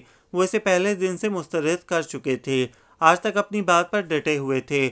ہر بار وہ اپنے گھر یہ سوچ کر جاتی کہ اب تو امی سے ضرور بات کروں گی، لیکن خاموش واپس آ جاتی۔ وہ امی کے مردم شناس ہونے کے دعوے کو غلط ثابت نہیں کرنا چاہتی تھی۔ اسے حیرت ہوئی کہ کوئی اسے خاموش اور سنجیدہ دیکھ کر یہ اندازہ کیوں نہیں لگاتا کہ اسے کوئی تکلیف ہے۔ وہ سب اس خیال میں کیوں مبتلا ہیں کہ وہ زارا کی طرح خوشباش ہے۔ اسے معلوم تھا کہ جب بھی اس کے میکے سے کوئی آتا، آپا اس کے سامنے سراسر بدل جاتی تھیں، اس کے سکھڑاپے کی بے تکان تعریفیں کرتی تھیں، لیکن اس کی سمجھ میں نہیں آتا تھا کہ وہ ایسا کیوں کرتی ہیں۔ اسود آگے پیچھے خاموش رہتا ہے تو ان کے سامنے کیوں باتیں کرنے لگتا ہے، جیسے کسی نے اس میں چابی بھر دی ہو۔ وہ کسی کا گلہ، کسی کی شکایت کیسے کر سکتی تھی، جبکہ امی کی نظر میں وہ سب فرشتے تھے۔ جتنا وہ بدل چکی تھی اس کا اسے خود بھی یقین نہیں آتا تھا، لیکن اس کی تبدیلی کسی اور کو نظر کیوں نہیں آتی۔ بی بی کا فون آنے پر سب سے پہلے اس کی ان سے بات کرائی جاتی۔ وہ ان کو سب اچھا ہے کہ رپورٹ سناتی۔ اس کے سر پر کھڑی آپا کی نظریں گویا یہ کہہ رہی ہوتی کہ خبردار کچھ نہ بتانا۔ رفتہ رفتہ وہ ان سب سے خوف محسوس کرنے لگی۔ وہ بزدل نہیں تھی، لیکن ان کی نظریں، ان کی باتیں، ان کے رویے اسے کمرے سے باہر نکلنے کی اجازت نہیں دیتے تھے۔ کبھی کبھار زارا آ جاتی تو اسے محسوس ہوتا کہ سکون کے چند لمحے اس کی زندگی میں آ گئے۔ زارا اور نوید 1 مہینے کاغان اور سوات گزار کر آئے تھے۔ زارا کی صحت بہت اچھی ہو رہی تھی۔ تمہیں کیا ہوا ہے، اتنی پیلی ہو رہی ہو، زارا چونک کر کہتی، لیکن دوسرے ہی لمحے وہ اپنا کوئی قصہ سنانے لگتی۔ اس کی اپنی ساس کے ساتھ اچھی خاصی دوستی تھی۔ نوید کو محکمے کی طرف سے گھر ملا ہوا تھا۔ زارا کا دوسرا ٹارگٹ اس کو سجانا اور سنوارنا تھا۔ تم چلو نا میرے ساتھ بازار، وہ کئی بار کہتی۔ اس کو کمرے سے باہر نکلنے سے خوف آتا تھا، کہاں گھر سے باہر نکلنا، لیکن وہ 2-3 بار زبردستی اسے اپنے ساتھ لے گئی۔ اسے بہت جلد ہر راستے کا علم ہو گیا تھا، ویگنوں کے نمبر، بازاروں کے راستے، دکانوں کے نمبر۔ وہ کبھی نوید اور کبھی اپنی ساس کے ساتھ بازار کے چکر اکثر لگاتی۔ بازار میں وہ مختلف چیزیں ڈھونڈتی رہتی، کمرے کے رنگ سے میچنگ پردے، sofa bags, trolley covers, floor cushions, decoration pieces. اس کی ہر خریداری پر سارا کے اندر ایک نیا احساس محرومی امڑ آتا۔ کئی بار اس کا دل کئی چیزیں لینے کو چاہتا، لیکن اس کا خالی پرس اور یہ خیال کہ اس کا وہ کیا کرے گی، اس کو اپنی خواہش اندر دبا لینے پر مجبور کر دیتا۔ زارا کے بہت اصرار پر وہ اس کے گھر بھی چلی آتی۔ وہ اس سے مختلف چیزوں کے لیے ٹھکانے پوچھتی، یہ یہاں اچھا لگے گا، وہ وہاں۔ زارا کے گھر آ کر اسے ایک اور طرح کا احساس کاٹنے کو دوڑتا۔ زارا نوید کے مختلف کام کرتی، اس کی چیزیں ترتیب سے رکھتی، اس کے کپڑوں کو الٹ پلٹ کر دیکھتی، کہیں کوئی سیون، کہیں کوئی بٹن تو نہیں رہ گیا۔ نوید کے آنے کے بعد یہ خیال دو چند ہو جاتا، اس کا دل مچلنے لگتا، کاش اسود کبھی تو اس لہجے میں اس سے بات کرے۔ اسود نے اس لہجے میں تو کجا اس سے بات ہی نہ کرنے کی قسم کھا رکھی تھی۔ تم نے کمرے میں کیا ٹھوسا ٹھوسی لگا رکھی ہے، کوئی ترتیب تو ہو، جو کچھ ہے یہاں ہی گھسا رکھا ہے۔ زارا اس کے کمرے میں آتی تو کہتی، اسود تمہیں کہتا نہیں کہ ذرا سانس لینے کو جگہ خالی کرو؟ نہیں، وہ کہتے ہیں ابھی ایسے ہی ٹھیک ہے، پھر دیکھا جائے گا، وہ چونک کر جواب دیتی۔ وہ زارا کے سامنے اپنی محرومی کی ایک معمولی سی جھلک بھی ظاہر نہیں کرنا چاہتی تھی۔ اسود کا کیا تھا، وہ تو شروع سے ہی نہ حل ہونے والے معمے اور ناقابل جواب سوال کی طرح اس کے سامنے موجود رہتا تھا۔ اسے یاد تھا کہ بی بی نے جانے سے پہلے کیا کہا تھا کہ بندہ دل بڑا رکھے تو وہ سچا سرکار بھی فضل کرتا ہے۔ اس نے اب تک اپنا دل بڑا رکھنے کی بڑی کوشش کی تھی، خدا کے حضور سجدے کر کر کے اپنے دن پھر جانے کی دعا کی تھی، بری لگنے والی باتوں کو تھوک دیا تھا، لیکن اسے کوئی فائدہ ہوتا نظر نہیں آ رہا تھا۔ گرمیاں دبے پاؤں چلتی بالآخر اپنے پورے جوبن کے ساتھ آ موجود ہوئی تھیں۔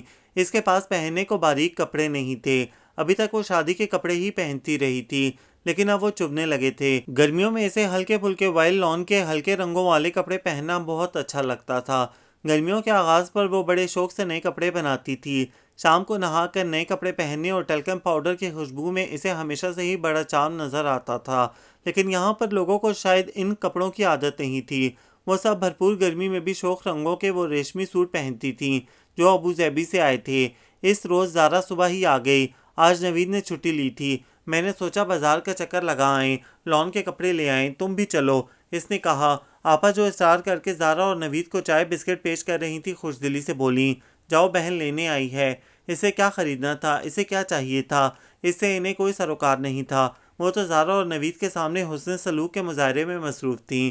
اس نے آسمانی جارجٹ کا سوٹ پہنا اور 2-4 بار کنگھا پھیر کے بال درست کیے۔ اس کا وینٹی باکس شادی کے شروع کے دنوں میں استعمال ہونے کے بعد سے اب تک بند پڑا تھا۔ چند ہی مہینوں میں وہ اپنے ہر شوق، ہر ارمان سے ماورا ہو چکی تھی۔ اس تیاری کے بعد اس نے بغل میں خالی پرس دابا اور باہر نکل آئی۔ شادی پر ساری سلامیوں کا پرس باجی شمیم نے اس سے پہلی مرتبہ گھر جانے کے وقت ہی لے لیا تھا۔ اسے معلوم نہیں تھا کہ اس کا انہوں نے کیا کیا، نہ ہی اس نے پوچھا تھا کہ وہ کہاں ہے۔ ابا یا سجاد زبیر بھائی کبھی آتے تو اسے پیسے دے جاتے، یا گھر سے آتے ہوئے امی اس کی مٹھی میں کچھ پکڑا دیتی، لیکن وہ سب اس کی چھوٹی موٹی ضرورتوں پر خرچ ہو جاتا۔ اس کی بڑی ضرورتیں کسی کا در سر نہیں تھیں۔ اکثر زارا کے ساتھ وہ یوں ہی خالی پرس لیے گھومتی رہتی۔ اس روز بھی ایسے ہی ہوا۔ زارا دھڑ دھڑ خریداری کر رہی تھی، یہ سوٹ میرے لیے، یہ امی کے لیے۔ وہ ہر دکان پر یہی کہتی۔ نوید جس خوش مزاجی سے بل ادا کرتا، زارا کی گردن اکڑانے کے لیے وہی کافی تھا۔ یہ سلیم فیبرک سے سارا تم بھی کوئی سوٹ خرید لو نا، ان کے پرنٹس کامن نہیں ہوتے، وہ اس سے کہہ رہی تھی۔ خالی کھیسیا اور بھر آنے والا دل۔ اسے مانی ماموں کے سنائے شعر کا مصرع یاد آ گیا۔ میں پھر لے لوں گی، وہ ہر بار منع کر دیتی۔ ہائے تم نے کیسے یہ جارجٹ کا سوٹ پہنا ہوا ہے؟ اسے اچانک خیال آیا، نوید کوئی کولڈ ڈرنک نہ لے لیں؟ وہ ہمیشہ کی طرح اس کا جواب سنے بغیر دوسری طرف دھیان کر کے بولی، سارا تو لگتا ہے یوں ہی آ گئی تمہارے دل رکھنے کو، اصل شاپنگ تو وہ اسون کے ساتھ آ کر کرے گی۔ نوید نے ہنستے ہوئے کہا۔ اس نے اپنی نم آنکھیں جھکائے رکھیں۔ ان دونوں کو کسی دوست سے ملنے جانا تھا۔ واپسی پر وہ اسے گیٹ پر ہی اتار کر چلے گئے۔ وہ خالی ہاتھ کمرے میں داخل ہوئی۔ خلاف توقع اور خلاف معمول اسوند اس وقت کمرے میں موجود تھا۔ وہ شاید اس کے گھر میں نہ ہونے کی وجہ سے تھا۔ وہ بیڈ پر لیٹا کوئی کتاب پڑھ رہا تھا۔ وہ خاموشی سے کرسی پر بیٹھ گئی۔ اس نے کتاب پر سے نظریں ہٹا کر چند سیکنڈ اس کو دیکھا۔ تم نے بتایا نہیں کہ تمہیں شاپنگ کے لیے جانا تھا، اور میں بھی بھول گیا تھا کہ تم نان و نفقہ سمیت مجھ پر ڈالی گئی تھی۔ اس نے اٹھ کر بیڈ سے ٹانگیں لٹکا کر بیٹھتے ہوئے کہا۔ اتنے عرصے میں یہ پہلا مکمل اور براہ راست جملہ تھا جو اس نے اس سے کہا تھا۔ اس کا دل لرزنے لگا۔ اس نے اس کے جملے پر غور ہی نہیں کیا تھا۔ وہ اس کو بوجھ سمجھتا تھا، یہ ذمہ داری جو اس پر ڈالی گئی تھی۔ وہ خوشی کے ایک انجانے تصور سے اسے دیکھنے لگی۔ اس ایک جملے کے بعد گویا اسے دوبارہ سے وہی چپ لگ گئی۔ کچھ دیر وہ انگلیوں کے جوڑ چٹکھاتا رہا اور پھر اٹھ کر سرت سے باہر نکل گیا۔ وہ اسے جواب دینا چاہتی تھی، اس سے کہنا چاہتی تھی کہ اس نے اس سے کچھ پوچھا ہی کب تھا، لیکن اس نے موقع ہی نہیں دیا۔ پھر بھی یہ اس کے لیے بہت تھا کہ اس نے اس سے ایک جملہ ہی صحیح کچھ کہا تو تھا۔ وہ اٹھ کر بستر پر آ بیٹھی۔ اس نے اس کی چھوڑی ہوئی کتاب اٹھائی۔ یہ سول انجینئرنگ کی ہی کوئی کتاب تھی۔ وہ اسی طرح کی کتابیں پڑھتا تھا، ٹیکنیکل قسم کی، بعض ایسی جن کے نام بھی اس سے نہیں پڑھے جاتے تھے، اسی طرح کے جرنلز یا پھر معلوماتی کتابیں، آرکیالوجی پر، اسٹرانومی پر، ہسٹری پر، جبکہ اسے اس طرح کی کتابوں سے صدا کی چڑ تھی۔ وہ ہلکی پھلکی کتابیں پڑھا کرتی تھی، نثر کی، شاعری کی۔ یہاں آ کر تو وہ سبھی کچھ بھول گئی تھی۔ زارا کے گھر میں کوئی میگزین پڑھنے لگتی تو اس کا دل بیزار ہو جاتا، مگر اسوند کی کتابوں کے ٹائٹل ہی اسے اچھے لگتے تھے۔ ایک کمرے میں رہتے ہوئے بھی سارا کو اسوند اپنی پہنچ سے بہت باہر لگتا۔ آفس سے آ کر کھانے کے بعد وہ کتنی دیر بے مقصد ڈرائنگ روم اور ڈائننگ روم کے چکر لگاتا رہتا۔ اسی طرح سارے گھر میں پھرتا پھراتا وہ 3 بجاتا اور چابیاں اٹھا کر باہر نکل جاتا۔ شام پڑے واپس آتا، خاموشی سے کھانا کھاتا، گھر والوں سے باتیں کرتا، کمرے میں آ کر آڑی ترچھی لائنوں سے کھیلتا یا ان بے ہنگم ناموں والی کتابوں کو پڑھتا رہتا۔ جب سے اس نے محسوس کیا تھا کہ سارا بے ضرر ہے، اس کو خاموش دیکھ کر خود بھی خاموش ہو گئی ہے، وہ رات کے 12 نہیں بجاتا تھا، 9 بجے ہی کمرے میں آ جاتا، دیر تک پڑھنے کے بعد لائٹ آف کر کے سو جاتا۔ جب سے سارا نے محسوس کیا تھا کہ بستر پر اس کی موجودگی کی وجہ سے ساری رات ایک کروٹ پر ساکت لیٹا رہتا ہے، اس نے نیچے سونا شروع کر دیا تھا۔ اس نے نہ شکریہ ادا کیا تھا، نہ ہی یہ کہا تھا کہ وہ ایسا کیوں کرتی ہے۔ البتہ رات کو کروٹ آرام سے بدلنے لگا تھا۔ سارا کو معلوم تھا کہ اگر وہ اس کی رسائی سے باہر ہے تو اپنے گھر والوں کے لیے بھی تقریباً اجنبی ہے۔ اس نے کبھی اس کو ان سے زیادہ باتیں کرتے نہیں دیکھا تھا۔ اس کا کوئی دوست بھی کبھی گھر پر نہیں آتا تھا۔ اسے ایسا معلوم ہوتا تھا جیسے اسوند کا کوئی دوست ہی نہیں، نہ گھر میں نہ باہر۔ اسے اس پر ترس آنے لگا تھا۔ کام کرتے ہوئے وہ اکثر اپنی انگلیوں کے جوڑ چٹکھاتا، جیسے کوئی اندرونی اضطرار اسے بے چین کر رہا ہو۔ اس کے معمولات کو دیکھتے ہوئے سارا نے اسے اپنی فطری نیک دلی کی وجہ سے دل سے معاف کر دیا تھا۔ اس کی طرف سے وہ تقریباً مایوس ہو چکی تھی، لیکن آج کے اس کے ایک جملے نے ہی اس کی مردہ ہوتی امید میں جان سی ڈال دی تھی۔ اس نے اٹھ کر بستر کی چادر جھاڑ کر دوبارہ ڈالی، اس کے بکھرے کپڑے سمیٹے اور الماری کے راڈ پر ڈال دیے۔ اس سے پہلے اس کی چیزیں سمیٹنے پر اس نے کہا تھا، مجھے اپنا کام خود کرنے کی عادت ہے۔ یہ جملہ اس نے اسما کی موجودگی میں کہا تھا۔ وہ جان گئی تھی کہ یہ اس سے کہا گیا ہے، اس لیے اس کے بعد سے اس نے اس کی کسی چیز کو ہاتھ نہیں لگایا تھا، لیکن آج کے جملے نے اس میں جان جو ڈال دی تھی۔ وہ یہ ایک جملہ کہہ کر پھر سے لاتعلق اور خاموش ہو گیا تھا، لیکن کتنی دیر وہ اس سے خوش ہوتی رہی۔ اس سے اگلے دن آفس جانے سے پہلے اس نے اس کی کرسی پر پڑے دوپٹے پر 1,000 کے 2 نوٹ رکھے تھے۔ اس کو گویا حفظ اقلیم کی دولت مل گئی۔ اس نے ان مقدس کاغذوں کو اٹھا کر اپنے بیگ میں رکھ لیا۔ شاید اس کے صبر کا پھل اسے ملنے ہی والا تھا، لیکن دوبارہ سے اس کی خاموشی نے اس کی خوشی کو پھر مردہ کر دیا۔ سجاد بھائی اور بھابھی بہت دنوں کے بعد ان سے ملنے آئے تھے۔ تم دونوں تو میکے کو بھول ہی گئیں، بھابھی نے اس سے کہا۔ آپا اور باجی شمیم ان کی خاطر تواضع میں بری طرح مصروف تھیں۔ امی کا کیا حال ہے؟ بی بی ہر بار فون پر پوچھتی ہیں۔ آپا نے سجاد بھائی سے پوچھا۔ سب ٹھیک ہیں، زارا اور سارا خوش ہیں تو ہم سب ٹھیک ہیں۔ سجاد بھائی کو ایک ہی جملہ آتا تھا۔ اسون بھی اپنے پرانے تپاک کے ساتھ ان سے ملا تھا۔ امی نے ان دونوں کے لیے 2 سوٹ وائل کے سلوا کر بھیجے تھے۔ اس کے اندر جان سی پڑنے لگی۔ امی نے کہا ہے کہ رمضان سے پہلے ایک چکر لگا جاؤ، پھر عید پر آنا۔ بھابھی نے سرگوشی کی۔ اچھا، اس کا دل ابھی ان کے ساتھ ہی جانے کو چاہ رہا تھا، لیکن امی کا کہا ٹال تو نہیں سکتی تھی۔ اس کے پاس سے اٹھ کر وہ لوگ زارا کی طرف گئے۔ اس نے اگلے دن ہی نہا کر امی کا بھیجا جوڑا پہنا۔ ایک دم وہ ہلکی پھلکی ہو گئی تھی۔ پانی پینے کے لیے باہر نکلی رضیہ خالہ صبح سے آئی ہوئی تھیں۔ وہ ان کے پاس آ گئی۔ کیا حال ہے؟ یہ کیا کپڑا پہنا ہے؟ انہوں نے چٹکی میں لے کر شلوار مس لی۔ وائل ہے 50 روپے میٹر، پیچھے سے آیا ہے جوڑا، فٹافٹ چڑھا لیا۔ کم حیثیتی کیسے بھولے؟ آپا آج کہنے والی بات کل پر رکھنے کی قائل نہ تھیں۔ گرمی ہے نا خالہ، رضیہ نے طنز سے ہنس کر کہا۔ آئے ہے، ایسی گرمی بھی کیا؟ ہم سے تو نہیں پہنے جاتے یہ پردے۔ زری نے اپنی بڑے بڑے پھولوں والی سلک کی قمیض گھٹنوں پر پھیلاتے ہوئے کہا۔ اس کا کچھ دیر پہلے والا خوشباش دل مرجھا گیا۔ بی بی نے کہا تھا جو برا لگے اسے تھوک دینا۔ اب تک تو وہ تھوکتے تھوکتے بھی تھک گئی تھی۔ آپا اس کو براہ راست کچھ نہیں کہتی تھیں، آنے جانے والوں کے پاس بیٹھے ہوئے بھی کوئی بات کرتی تھیں۔ اتنا صابن استعمال کرنا کس کام کا؟ مشین کا کیا فائدہ؟ وہ کپڑے دھو کر باہر پھیلانے آتی تو وہ کہتی سارا صرف غسل خانے دھونے پر ہی لگا دیا جاتا ہے یہاں۔ وہ اسے باتھ روم دھوتے دیکھ کر کہتی پیچھے سے چھاچھ بھر کر لائی تھی نا، جیسے بہایا تو یوں جاتا ہے۔ اسون گھر کے خرچے کو تو ہمیں پھوٹی کوڑی تک نہیں دیتا۔ میرا بیٹا تو دھوکے میں مارا گیا، دیکھا نہیں کیسا چپ چاپ ہو گیا ہے۔ اسے تو بی بی کی صحت لے ڈوبی۔ زری کے میکے والے دیکھے ہیں کیسا منو من لاد کر بھیجتے ہیں۔ اس کے سارے بھائی شارجہ میں ہوتے ہیں، باپ کا اپنا بزنس ہے۔ ایک یہ پسند آئی تھی بی بی کو، ریٹائرڈ افسر کی بیٹی۔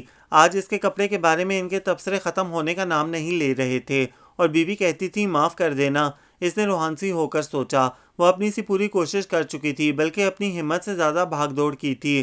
اب اس کی سمجھ میں یہ نہیں آ رہا تھا ناپسندیدگی، نفرت، بے اعتنائی اور جذباتی وابستگی کے فقدان کے اس اجنبی ماحول میں اپنے لیے کس طرح گنجائش پیدا کرے۔ رمضان کی آمد سے ایک ہفتہ پہلے ہی زری کے چکر اور الٹیاں شروع ہو گئیں۔ آپا اور باجی شمیم کی خوشی کا ٹھکانہ نہیں تھا۔ زارا ملنے کے لیے آئی، اس کا بھی یہی حال تھا۔ اب تو میں نہیں جا سکتی امی کی طرف، اس نے کہا۔ اسے زارا کے ساتھ ہی جانا تھا، وہ نہیں جا رہی تھی تو وہ بھی کیسے جا سکتی تھی؟ زری پہلے بھی کم ہی گھر کا کام کرتی تھی، اب تو اس کے نخرے ہی اور تھے۔ سارا دن وہ بستر سے قدم نیچے نہیں رکھتی تھی۔ ناشتہ کھانا، چائے، پھل، جوس، یخنی سب کچھ وہیں پہنچایا جاتا تھا۔ زری کی امی پچھلے کئی دن سے ادھر ہی تھیں۔ آپا کی ملنے جلنے والیاں آپا کو مبارکباد دینے آ رہی تھیں۔ اکٹھی شادی ہوئی تھی۔ دوسری کا کیا حال ہے؟ کسی نے آپا سے پوچھا۔ چھوڑو بہن، ادھر تو عنوان بھی نظر نہیں آ رہے۔ آپا کے لہجے میں ہمیشہ والی کاٹ تھی، وہ تقریباً زمین میں گڑ ہی گئی۔ اس کا کوئی قصور اس بات میں بھی نہیں تھا۔ اسے معلوم تھا کہ ابھی تو کیا کبھی بھی عنوان نظر نہیں آئیں گے، لیکن پھر بھی وہ سب سے چھپی چھپی پھر رہی تھی۔ گھر میں ان دنوں اسی بات کا چرچا تھا۔ خالہ رضیہ کو کھلی بات کرنے کی عادت تھی۔ ایک روز اسون کو بٹھا کر بآواز بلند انہوں نے کہا تھا، تمہاری بیوی کب خوشخبری سنا رہی ہے اسون؟ وہ سرخ چہرہ لیے اٹھ گیا تھا۔ سارا کو اندازہ نہیں ہو سکا کہ اس کا چہرہ غصے سے سرخ ہوا تھا یا شرم سے۔ رمضان میں زری نے جو روزے نہیں رکھنے تھے وہ ایک الگ بات تھی۔ آپا اور بڑی بھابھی نے نہ جانے کس وجہ سے روزے نہیں رکھنے تھے۔ اسد بھائی کو صبح سے شام تک کام کرنا ہوتا تھا، وہ روزہ کیسے برداشت کر سکتے تھے؟ یہ آپا نے کہا تھا، وہی بچی تھی۔ اس کے لیے اپنے گھر میں رمضان کا بھی خاص اہتمام ہوتا تھا۔ امی جان بوجھ کر روزہ نہ رکھنے والے سے سخت ناراض ہوا کرتی تھیں۔ اسے بچپن سے روزہ رکھنے کی عادت تھی۔ پہلی سحری کو وہ بہت ہمت کر کے اٹھی اور کچن میں جا کر اپنے لیے سحری بنانے لگی۔ کڑی بنانے والے دن کے بعد اس نے کچن میں قدم نہیں رکھا تھا، وہ اپنے کام میں مگن تھی۔ جب اس نے اپنے پیچھے قدموں کی آواز سنی، میں پھلکا کھاتا ہوں دہی کے ساتھ، مختصر الفاظ ادا کر کے وہ میز پر جا کر بیٹھ گیا۔ اس نے جھٹپٹ پھلکا اتارا اور فریج میں سے دہی نکال کر اس کے سامنے رکھا۔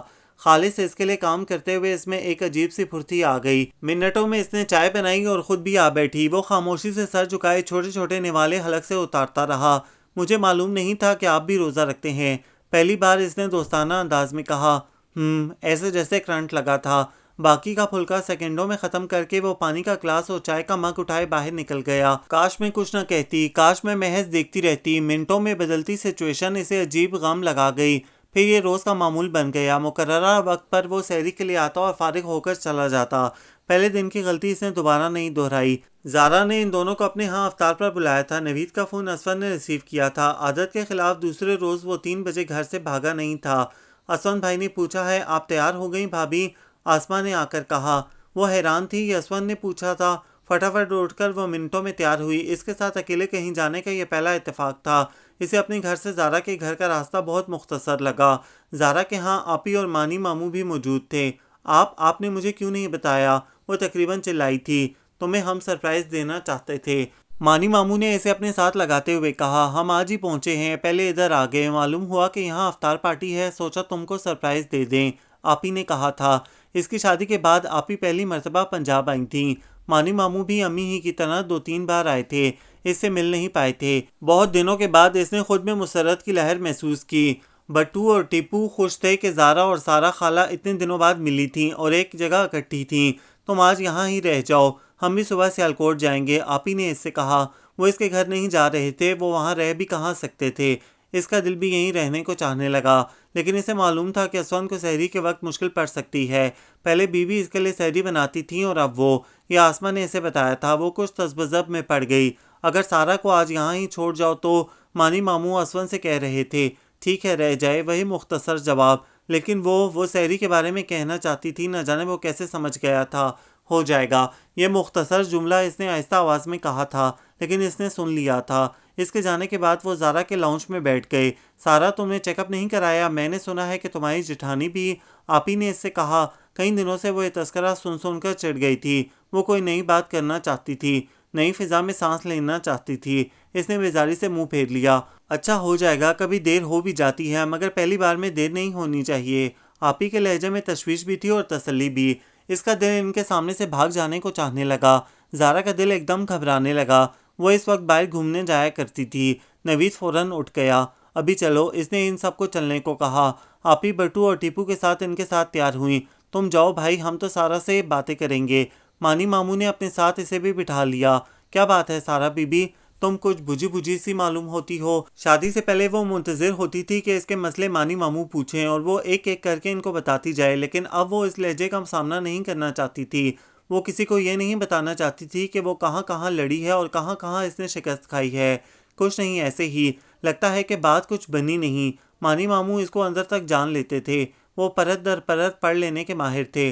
آپ کا وہم ہے، عادتیں مختلف ہیں نا تمہاری اور تمہارے سسرال والوں کی، آپ کو کیسے پتا ہے؟ اس نے حیرت سے ان کو دیکھا۔ مجھے سب پتا ہوتا ہے سارا، یہ تو تمہیں بھی علم ہے۔ وہ خاموش رہی۔ بعض دفعہ اس میں کوئی حرج نہیں ہوتا کہ بندہ دوسروں کے حسب منشا سوچے اور جیے۔ میرا خیال نہیں کہ اس سے زیادہ آسان کام بھی کوئی ہے۔ مانی ماموں نے زارا کی ساس کے قدموں کی آہٹ سن کر اٹھتے ہوئے کہا۔ اگلے روز جمعہ تھا۔ آپی نے صبح سے ہی سیالکوٹ جانے کی تیاری کرنا شروع کر دی تھی، لیکن ایک ہی دن میں ان کا سامان بکھر سا گیا تھا۔ چھوٹی خالہ کراچی گئی تھیں علی کے لیے لڑکی دیکھنے، میرے پاس ہی ٹھہری تھیں۔ آپی کی زبان زور شور سے چل رہی تھی۔ اور تمہاری شادی پر رخصتی کے بعد کیسا فس مچایا تھا انہوں نے کہ سارا کا رشتہ کیوں باہر دیا، انتظار تک نے کیا۔ کہتی تھیں علی کہتا ہے خالہ نے بڑی جلدی کی، اب مجھے کہیں اور شادی نہیں کرنی، میرے بیٹے کی خواہش تباہ کر دی، اب دیکھو کیسے فٹافٹ رشتے ڈھونڈے جا رہے ہیں۔ آپی بات کرتے کرتے باہر نکل گئی۔ وہ چونک سے گئی۔ علی بھائی کو یہ کہتے تو اس نے بھی سنا تھا کہ خالہ نے بڑی جلدی کی سارا کی شادی کے سلسلے میں۔ اس وقت تو وہ دل ہی دل میں ان کی ممنوع ہو گئی تھی۔ شکر ہے مانی ماموں کے علاوہ کسی اور کو بھی اس کا خیال آیا، لیکن اسے یہ تو ہرگز علم نہیں تھا کہ علی بھائی نے یہ اس لیے کہا تھا۔ کیا کہہ رہی تھی آپی؟ زارا پاؤں کے ناخنوں پر نیل پالش لگاتے ہوئے اچانک چونکی۔ تم کیا سوچ رہی ہو؟ اس کی خاموشی پر اس نے دوسرا سوال داغا۔ وہ پھر بھی خاموش رہی۔ ہاں، ہو جاتا ہے کبھی ایسے بھی کہ جب بندے کا دل چاہتا ہے کہ کوئی اس سے چاہے، کوئی اس کے لیے مرے، تو کوئی بھی نہیں۔ وہ وقت گزر جانے کے بعد بہت بات پتہ چلتا ہے کہ کوئی خوب چاہ رہا تھا، خوب ہی مر رہا تھا۔ زارا نے غالباً کسی افسانے کے جملے دہرائے۔ کیا بکواس ہے، اس نے بھنا کر کہا۔ کس کمبخت کا دل چاہتا تھا کہ کوئی اس کے لیے مرے؟ اچھا، زارا نے سر اٹھایا۔ واقعی تو پھر علی بھائی بیچارے یوں ہی مر رہے تھے۔ مجھے کیا بھائی، مرتے ہوں گے میری بلا سے؟ اس نے سر جھٹکا۔ عجیب مصیبت ہے، ایک طرف کہیں یکسوئی حاصل ہی نہیں ہوتی۔ وہ پریشان سی ہو گئی۔ آپی اور مانی ماموں کو اسٹیشن چھوڑنے سے پہلے نوید اس کو چھوڑنے آیا۔ آپا ایک دم مہذب میزبان میں تبدیل ہو گئیں۔ بی بی کا فون آیا تھا رات کو، کہنے لگیں سارا وہاں کیوں رک گئی، اسون کو سحری کی تکلیف ہوگی۔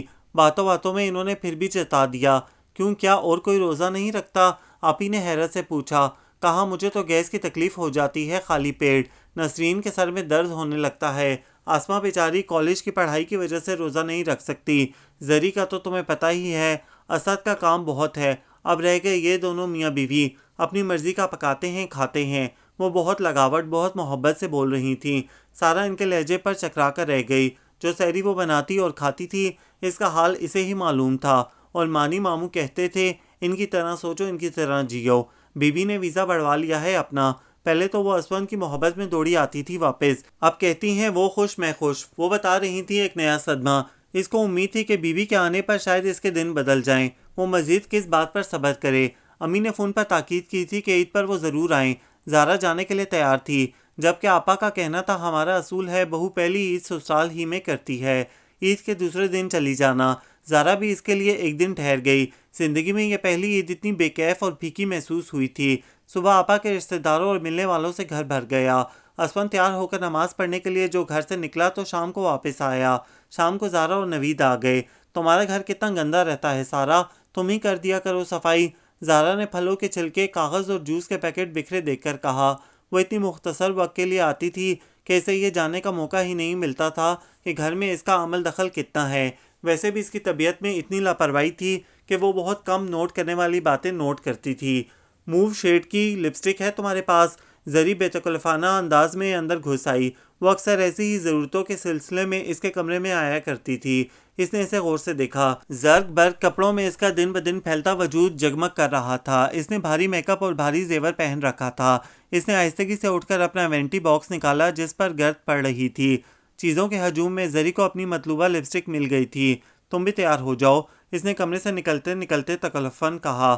صبح اس نے مہندی رنگ کا ہلکے کام والا سوٹ پہنا تھا، اسی کا دوپٹہ دوبارہ استری کر کے اوڑھا، بال بنائے اور ایک ہلکے سے رنگ کی لپسٹک ہونٹوں پر پھیر لی۔ ان چیزوں کا اسے پہلے بھی نہ شوق تھا نہ استعمال کرنے کا ڈھنگ آتا تھا، لیکن اب تو اس کا دل ہی بجھ چکا تھا۔ چمکتی چمکاتی زری کے سامنے اس کا وجود مانت پڑنے لگا تھا، لیکن اب اس کو ان باتوں کی پرواہ نہیں رہی تھی۔ رضیہ خالہ کے گھر میں سارے رشتہ دار موجود تھے، ایک ہٹن بونگ بچی تھی۔ رضیہ خالہ کی بہو اس سے باتیں کرتی رہی۔ اتنا عرصہ گزرنے کے بعد اور اتنی کوشش کے باوجود وہ اب تک ان کے لیے اجنبی کی اجنبی ہی تھی۔ رات کو بی بی کا فون آیا۔ میں تو سونے سرکار کا شکر ادا کرتی نہیں تھکتی کہ اس نے مجھے میرے اسون کو تمہارے جیسا تحفہ دیا، سونا اور انمول۔ اسی لیے بیٹا میں مطمئن تھی تمہارے شگنوں والے قدم اس گھر میں پڑے، اسون کا خیال رکھنے والا پیچھے کوئی تو ہے، وہ ذرا مختلف لڑکا ہے، تم نے اس کو خوش رکھا، میرا رب سچا تم سے خوش ہو، میرے پاک نبی سرکار صلی اللہ علیہ وآلہ وسلم تم سے خوش ہوں۔ اس سے بات کرتے ہوئے وہ کہہ رہی تھیں۔ دور بیٹھے وہ نہ جانے کیا سوچتی تھیں۔ اس کا دل چاہا وہ ان کو سچ سنا ڈالے، سب کچھ کہہ دے، لیکن اس کے ارد گرد کھڑے لوگوں کی نظریں اس پر جمی تھیں۔ عید سے اگلے دن کا اسے پورا رمضان انتظار رہا تھا۔ نوید نے سیالکوٹ جانے کے لیے چھٹی لی تھی، جبکہ اسون کو بقول اس کے چھٹی مل ہی نہیں سکتی تھی۔ اسون میرے خیال سے سارا کراؤڈ سے بھاگتا ہے، نوید نے راستے میں کہا۔ تمہیں چاہیے تھا کہ تم اس کو زندگی کی طرف لاتی، الٹا خود اس کی طرف ہو گئیں۔ اسی طرح چلتا ہے نا، دونوں ایک جیسے ہوں تو۔ اب میں اور آپ ایک جیسے نہ ہوتے تو کیسے چلتا؟ وہ کہنا چاہتی تھی کہ وہ پوری کی پوری بھی اسون کے جیسی ہو جائے گی تب بھی نہیں چلے گا۔ وہ تقریباً 3 ماہ کے بعد اپنے گھر آئی تھی۔ اسے لگتا تھا یہ 3 سال تھے یا پھر 3 صدیاں۔ امی ابا بھائی بھابھی سب خوش تھے کہ ایک عرصے کے بعد وہ تینوں بہنیں اکٹھی ہوئی تھیں۔ آصف بھائی بھی عید پر پہنچ چکے تھے۔ سجاد بھائی، آصف بھائی اور نوید کی محفل جمی رہتی۔ زبیر بھائی کو اپنے کاموں سے فرصت ملتی تو وہ بھی ادھر آ بیٹھتے۔ کیا تھا سارا جو اسون بھی آ جاتا؟ باری باری یہ جملہ سب نے ہی پوچھا تھا، وہ ان کو کیا جواب دیتی؟ سارا تم نے تو سب کچھ چھوڑ دیا، صرف 4 چوڑیاں، کان، ناک، گلا خالی۔ اگر اسون کو پسند نہیں ہے تو چلو یہاں تو پہن لو، بابی نے کہا۔ کاش اسون کو کچھ ناپسند ہی ہوتا۔ ان سب کے مسکراتے چہرے دیکھ کر اس کا دل چاہتا کہ وہ چیخ چیخ کر ان کو وہ داستان سنائے جو اس پر گزری تھی، ان تجربات کا حال سنائے جن سے وہ دوچار ہوئی تھی، سیاست، مکاری، چال بازی کے قصے جو اس کو ازبر ہو چکے تھے۔ اسے معلوم تھا کہ سب کو اس سے یہ سب سننے کی توقع نہیں تھی، لیکن بے اختیار اس کا دل چاہتا وہ سب کو ایک ایک بات صفائی اور سچائی سے سنا دے، لیکن وہ سب خوشیوں میں مشغول تھے، گیٹ ٹوگیدر منا رہے تھے۔ یہ مواقع کم کم آتے تھے۔ وہ ان کی خوشیاں کیوں خراب کرے، جبکہ اس کو یقین تھا کہ عباس، سجاد بھائی، زبیر بھائی اس دھوکے بازی پر بھڑک اٹھیں گے، اس کے سسرال والوں کو گریبان سے پکڑ لیں گے، لیکن اسے یہ خوف بھی تھا کہ امی اسی کو قصوروار ٹھہرائیں گی۔ ان کے پاس بیوی کے خطوط باقاعدگی سے آتے تھے، وہی باتیں، وہی خلوص۔ امی کو کسی کی نیت پر شک کرنے سے نفرت تھی، وہ ایسا کر ہی نہیں سکتی تھی۔ صبر اور جبر کے جو سبق وہ پڑھ چکی تھیں، اسے انہی کے مطابق عمل کرنا تھا، کم از کم اس وقت تک جب تک بی بی واپس نہیں آ جاتی تھی۔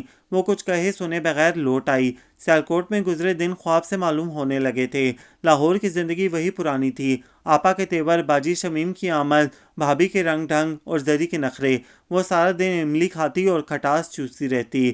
اس نے بہت کچھ تقدیر کے دھارے پر چھوڑ دیا تھا اور خاموشی سے ایک طرف ہو کر نظارہ کرنے لگی۔ وہ روز روز کی چک چک کی عادی ہو گئی تھی۔ گھر میں گند پڑا ہے، پڑا رہے، اس کی بلا سے۔ کچن نلے سے یہ تک غلیظ ہو رہا ہے، ہوتا رہے۔ باتھ روم دوبارہ سے کائی زدہ ہو گیا، وہ اس سوچ سے ماورا ہو چکی تھی۔ اسود کی خاموشی زندگی کا حصہ بن گئی تھی۔ اس نے بہت مدت کی کوشش کے بعد ہتھیار پھینک دیے۔ بی بی کا ویزا ایکسٹینڈ پر ایکسٹینڈ ہوتا گیا۔ موسم بدلتے رہے، وہ گھر میں ایک کونے میں پڑی رہتی۔ زارا اس کو اپنے ساتھ لے جانے کے لیے آتی تو خاموشی سے چل دیتی۔ اس کے ہونے یا نہ ہونے سے اس گھر میں کسی کو کوئی فرق نہیں پڑتا تھا۔ امی اپنے پاس بلاتی تو وہ ادھر آ جاتی۔ نہ کسی نے منع کیا تھا، نہ اجازت دی تھی۔ اسے اپنے زندہ ہونے پر شک ہونے لگا۔ سارا کسی گائنیکولوجسٹ کے پاس چلو، زارا یا امی اسے کہتی تو وہ بے تاثر چہرہ لیے ان کو دیکھتی رہتی۔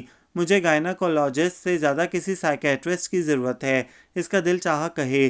وہ جس صبر اور قناعت کی عادی ہو چکی تھی، ایک روز وہ یک اس کا ساتھ چھوڑ گئی۔ وہ ایسا نہیں چاہتی تھی، لیکن یہ سب اتنا اچانک ہوا تھا کہ وہ خود ششدر رہ گئی۔ اس روز باجی شمیم صبح ہی صبح آ گئی تھی۔ پکی ٹھٹی سے خالہ رضیہ کل سے آئی ہوئی تھی۔ سردیوں کی دھوپ میں پچھلا صحن ان کی محفل کا ٹھکانہ بنا ہوا تھا۔ وہ کپڑے دھو کر پھیلانے کے لیے باہر نکلی۔ آپا، یہ تم نے کیا بوجھ سر پر بٹھایا ہوا ہے؟ خالہ رضیہ نے کینو کی پھانک منہ میں رکھتے ہوئے کہا۔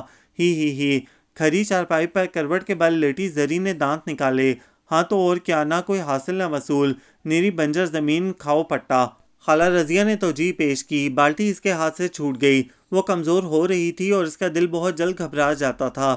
ایک دم احساس تذلیل نے اس کے اندر شرارے سے بھر دیے۔ میں خود نہیں آئی تھی، سارے الزام مجھے لانے والے پر رکھیں۔ ایک برس کی بند زبان نہ جانے کیسے پھسل گئی۔ جاؤ اس کا نام نہ لو، وہ کسی گناہ کا شریک نہیں۔ باجی شمیم کا پسندیدہ لمحہ ہاتھ آیا تھا۔ وہ کھڑی ہو گئیں۔ ہوگی تم بی بی کی لاڈلی، فقیروں کے خاندان سے ہمارا کوئی تعلق نہیں۔ آپا پیچھے کیسے رہتی؟ آپ میرے خاندان کو، میرے ماں باپ کو کچھ نہیں کہہ سکتی۔ اتنی سی بات پر ہی اس کا سانس پھول گیا۔ لو جی، 1 سال سے ہم نے برداشت کیا ہوا ہے، نہ چاہتے ہوئے بھی واسطہ رکھنا پڑتا ہے کہ گھر میں رہتی ہے۔ ہر دوسرے دن کو اس کے پیچھے آ جاتا ہے، ہر دوسرے دن یہ اٹھ کر چلی جاتی ہے۔ اوپر سے نخرہ، میرے خاندان کو کچھ کہہ نہیں سکتی۔ باجی شمیم نے واقعی بازو چڑھا لیے۔ وہ جانتی تھی کہ ان کی فطرت اور ان کی شرشت میں یہی کچھ ہے۔ منہ کو کیسے آتی ہے بنجر زمین۔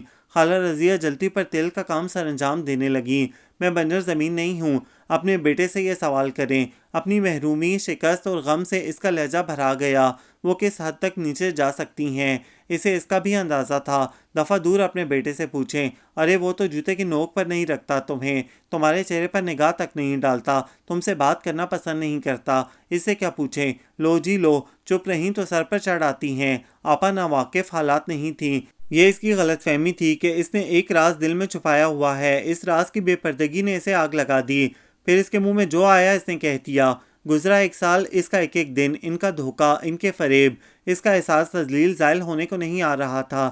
پھر نہ جانے اس میں اتنی ہمت کیسے آئی۔ اس نے کیسے چند جوڑے بیگ میں ڈالے، کس طرح رکشے پر اسٹیشن تک آئی اور کیسے وہ سیالکوٹ تک اپنے گھر تک پہنچی، اس کی سمجھ میں نہیں آیا تھا۔ گھر میں سبھی اس کے اچانک اور اکیلا آنے پر بھکلا گئے تھے۔ میرا دل چاہ رہا تھا آ کر یہاں رہنے کو۔ اسوا نے کہا، اب چلی جاؤ، سو میں آ گئی۔ اس نے سب کو جھوٹی تسلی دی، سب نہ جانے کیسے مطمئن ہو گئے۔ کوئی اس سے کچھ نہ پوچھے، کوئی اس سے کوئی سوال نہ کرے، اس کا یہی دل چاہتا تھا۔ لیکن پھر زارا کا فون آ گیا۔ تم کیسے چلی گئیں؟ تمہاری ساس کہہ رہی تھی، ہمیں نہیں پتا کہ کیوں اور کہاں چلی گئیں۔ وہ سب پریشان تھے، اسون بھی۔ وہ کہہ رہی تھی، وہ جانتے تھے کہ میں کہاں اور کیوں جا رہی ہوں، تمہارے سامنے شو کر رہے ہوں گے۔ اس نے سکون سے جواب دیا۔ وہ شعلے جو اس روز اس کے وجود میں بھڑک اٹھے تھے گھر کے پرسکون ماحول میں ٹھنڈے پڑنے لگے تھے۔ جلد بازی یا بے صبری میں وہ جو فیصلہ کر چکی تھی اسے اس کے منطقی انجام تک پہنچانے کے لیے وقت درکار تھا۔ سوچنے کی خاطر زارا کے فون نے سب کو مشکوک کر دیا۔ وہ خود اس کے جملے پر حیران تھی۔ سب پریشان تھے، اسون بھی۔ اسون کو کیا سروکار کہ وہ کہاں ہے؟ کیا لڑائی سارا اسون سے؟ بھابھی نے بظاہر بہت سہولت سے پوچھا تھا۔ نہیں، اسون سے میری کیا لڑائی؟ ایسا واقعی نہیں ہوا تھا۔ تو کیا ساس ننوں سے لڑائی ہو گئی؟ اسی سہولت سے دوسرا سوال پوچھا۔ لڑائی تو نہیں، لیکن کچھ باتیں جو شاید ان کو اور شاید مجھے بھی بری لگیں۔ بھابھی کی عدالت میں اس کی پیشی بہت کڑی ثابت ہو رہی تھی۔ رہ لینے دو سارا کو کچھ دن، ذرا ماحول تبدیل ہو جائے گا۔ ابا اس کی خاموشی کی زبان سمجھتے تھے۔ انہوں نے آگے بڑھ کر اسے سوالات کی یلغار سے بچایا۔ اس کے محلے میں حمید صاحب کی بیٹی کلثوم آپا رہتی تھیں۔ ان کو سسرال اور خاوند راست نہیں آئے تھے، وہ بھی واپس آ بیٹھی تھیں۔ سارا ان کی مثال سامنے رکھ کر واپس آئی تھی، اور پھر ایک دفعہ اس نے سنا تھا کہ علی نے کہا تھا کہ اب مجھے کہیں اور شادی نہیں کرنا۔ وہ بہت عرصہ کے بعد خوش فہمیوں کا شکار ہوئی تھی۔ اس کے ذہن کو سکون ملنے لگا۔ یہاں نہ تو اسے لوگوں کی طنزیہ باتوں اور پھٹکار کا سامنا کرنا پڑتا، نہ ناقابل برداشت گندگی نظر آتی، نہ ہی کئی دن کے باسی کھانے کو ملتے، نہ ہی ہر وقت کانوں میں گونجتے پنجابی گانوں کے کیسٹ برداشت کرنا پڑتے تھے، نہ ہی سر پر لٹکتا خاموش وجود دیکھنے کو ملتا۔ وہ ایک بار پھر زندگی کی طرف لوٹنے لگی۔ اس نے جمع کیے ہوئے رسالے اور کتابیں پڑھنا شروع کی۔ بھابھی کے ساتھ کچن میں مصروفیت ڈھونڈی۔ امی کے بہت سے کام اپنے سر لے لیے۔ ابا کی باتوں میں دلچسپی لینا شروع کی۔ زبیر بھائی کی مصروفیات میں جھانکا۔ جاوید کی باتوں میں پناہ ڈھونڈی، لیکن اسے محسوس ہو رہا تھا کہ جوں جوں اس کا قیام بڑھتا جا رہا تھا تقریباً سب لوگوں کے چہرے سوالیہ نشان بنتے جا رہے ہیں۔ سب سے پہلا احساس اس کو بھابھی نے دلایا۔ وہ اپنے میکے سے واپس آئی تھیں۔ اس نے ان کی چھوٹی بہن نائلہ کا ان سے پوچھا، ٹھیک ہے آج کل امی کی طرف آئی ہوئی ہے؟ میں نے کہا بہت رہ لی، اب جاؤ واپس۔ تو کہنے لگی، میں تو رہوں گی، ابھی میں بہت کھٹکتی ہوں۔ سارا بھی تو رہ رہی ہے کب سے میکے۔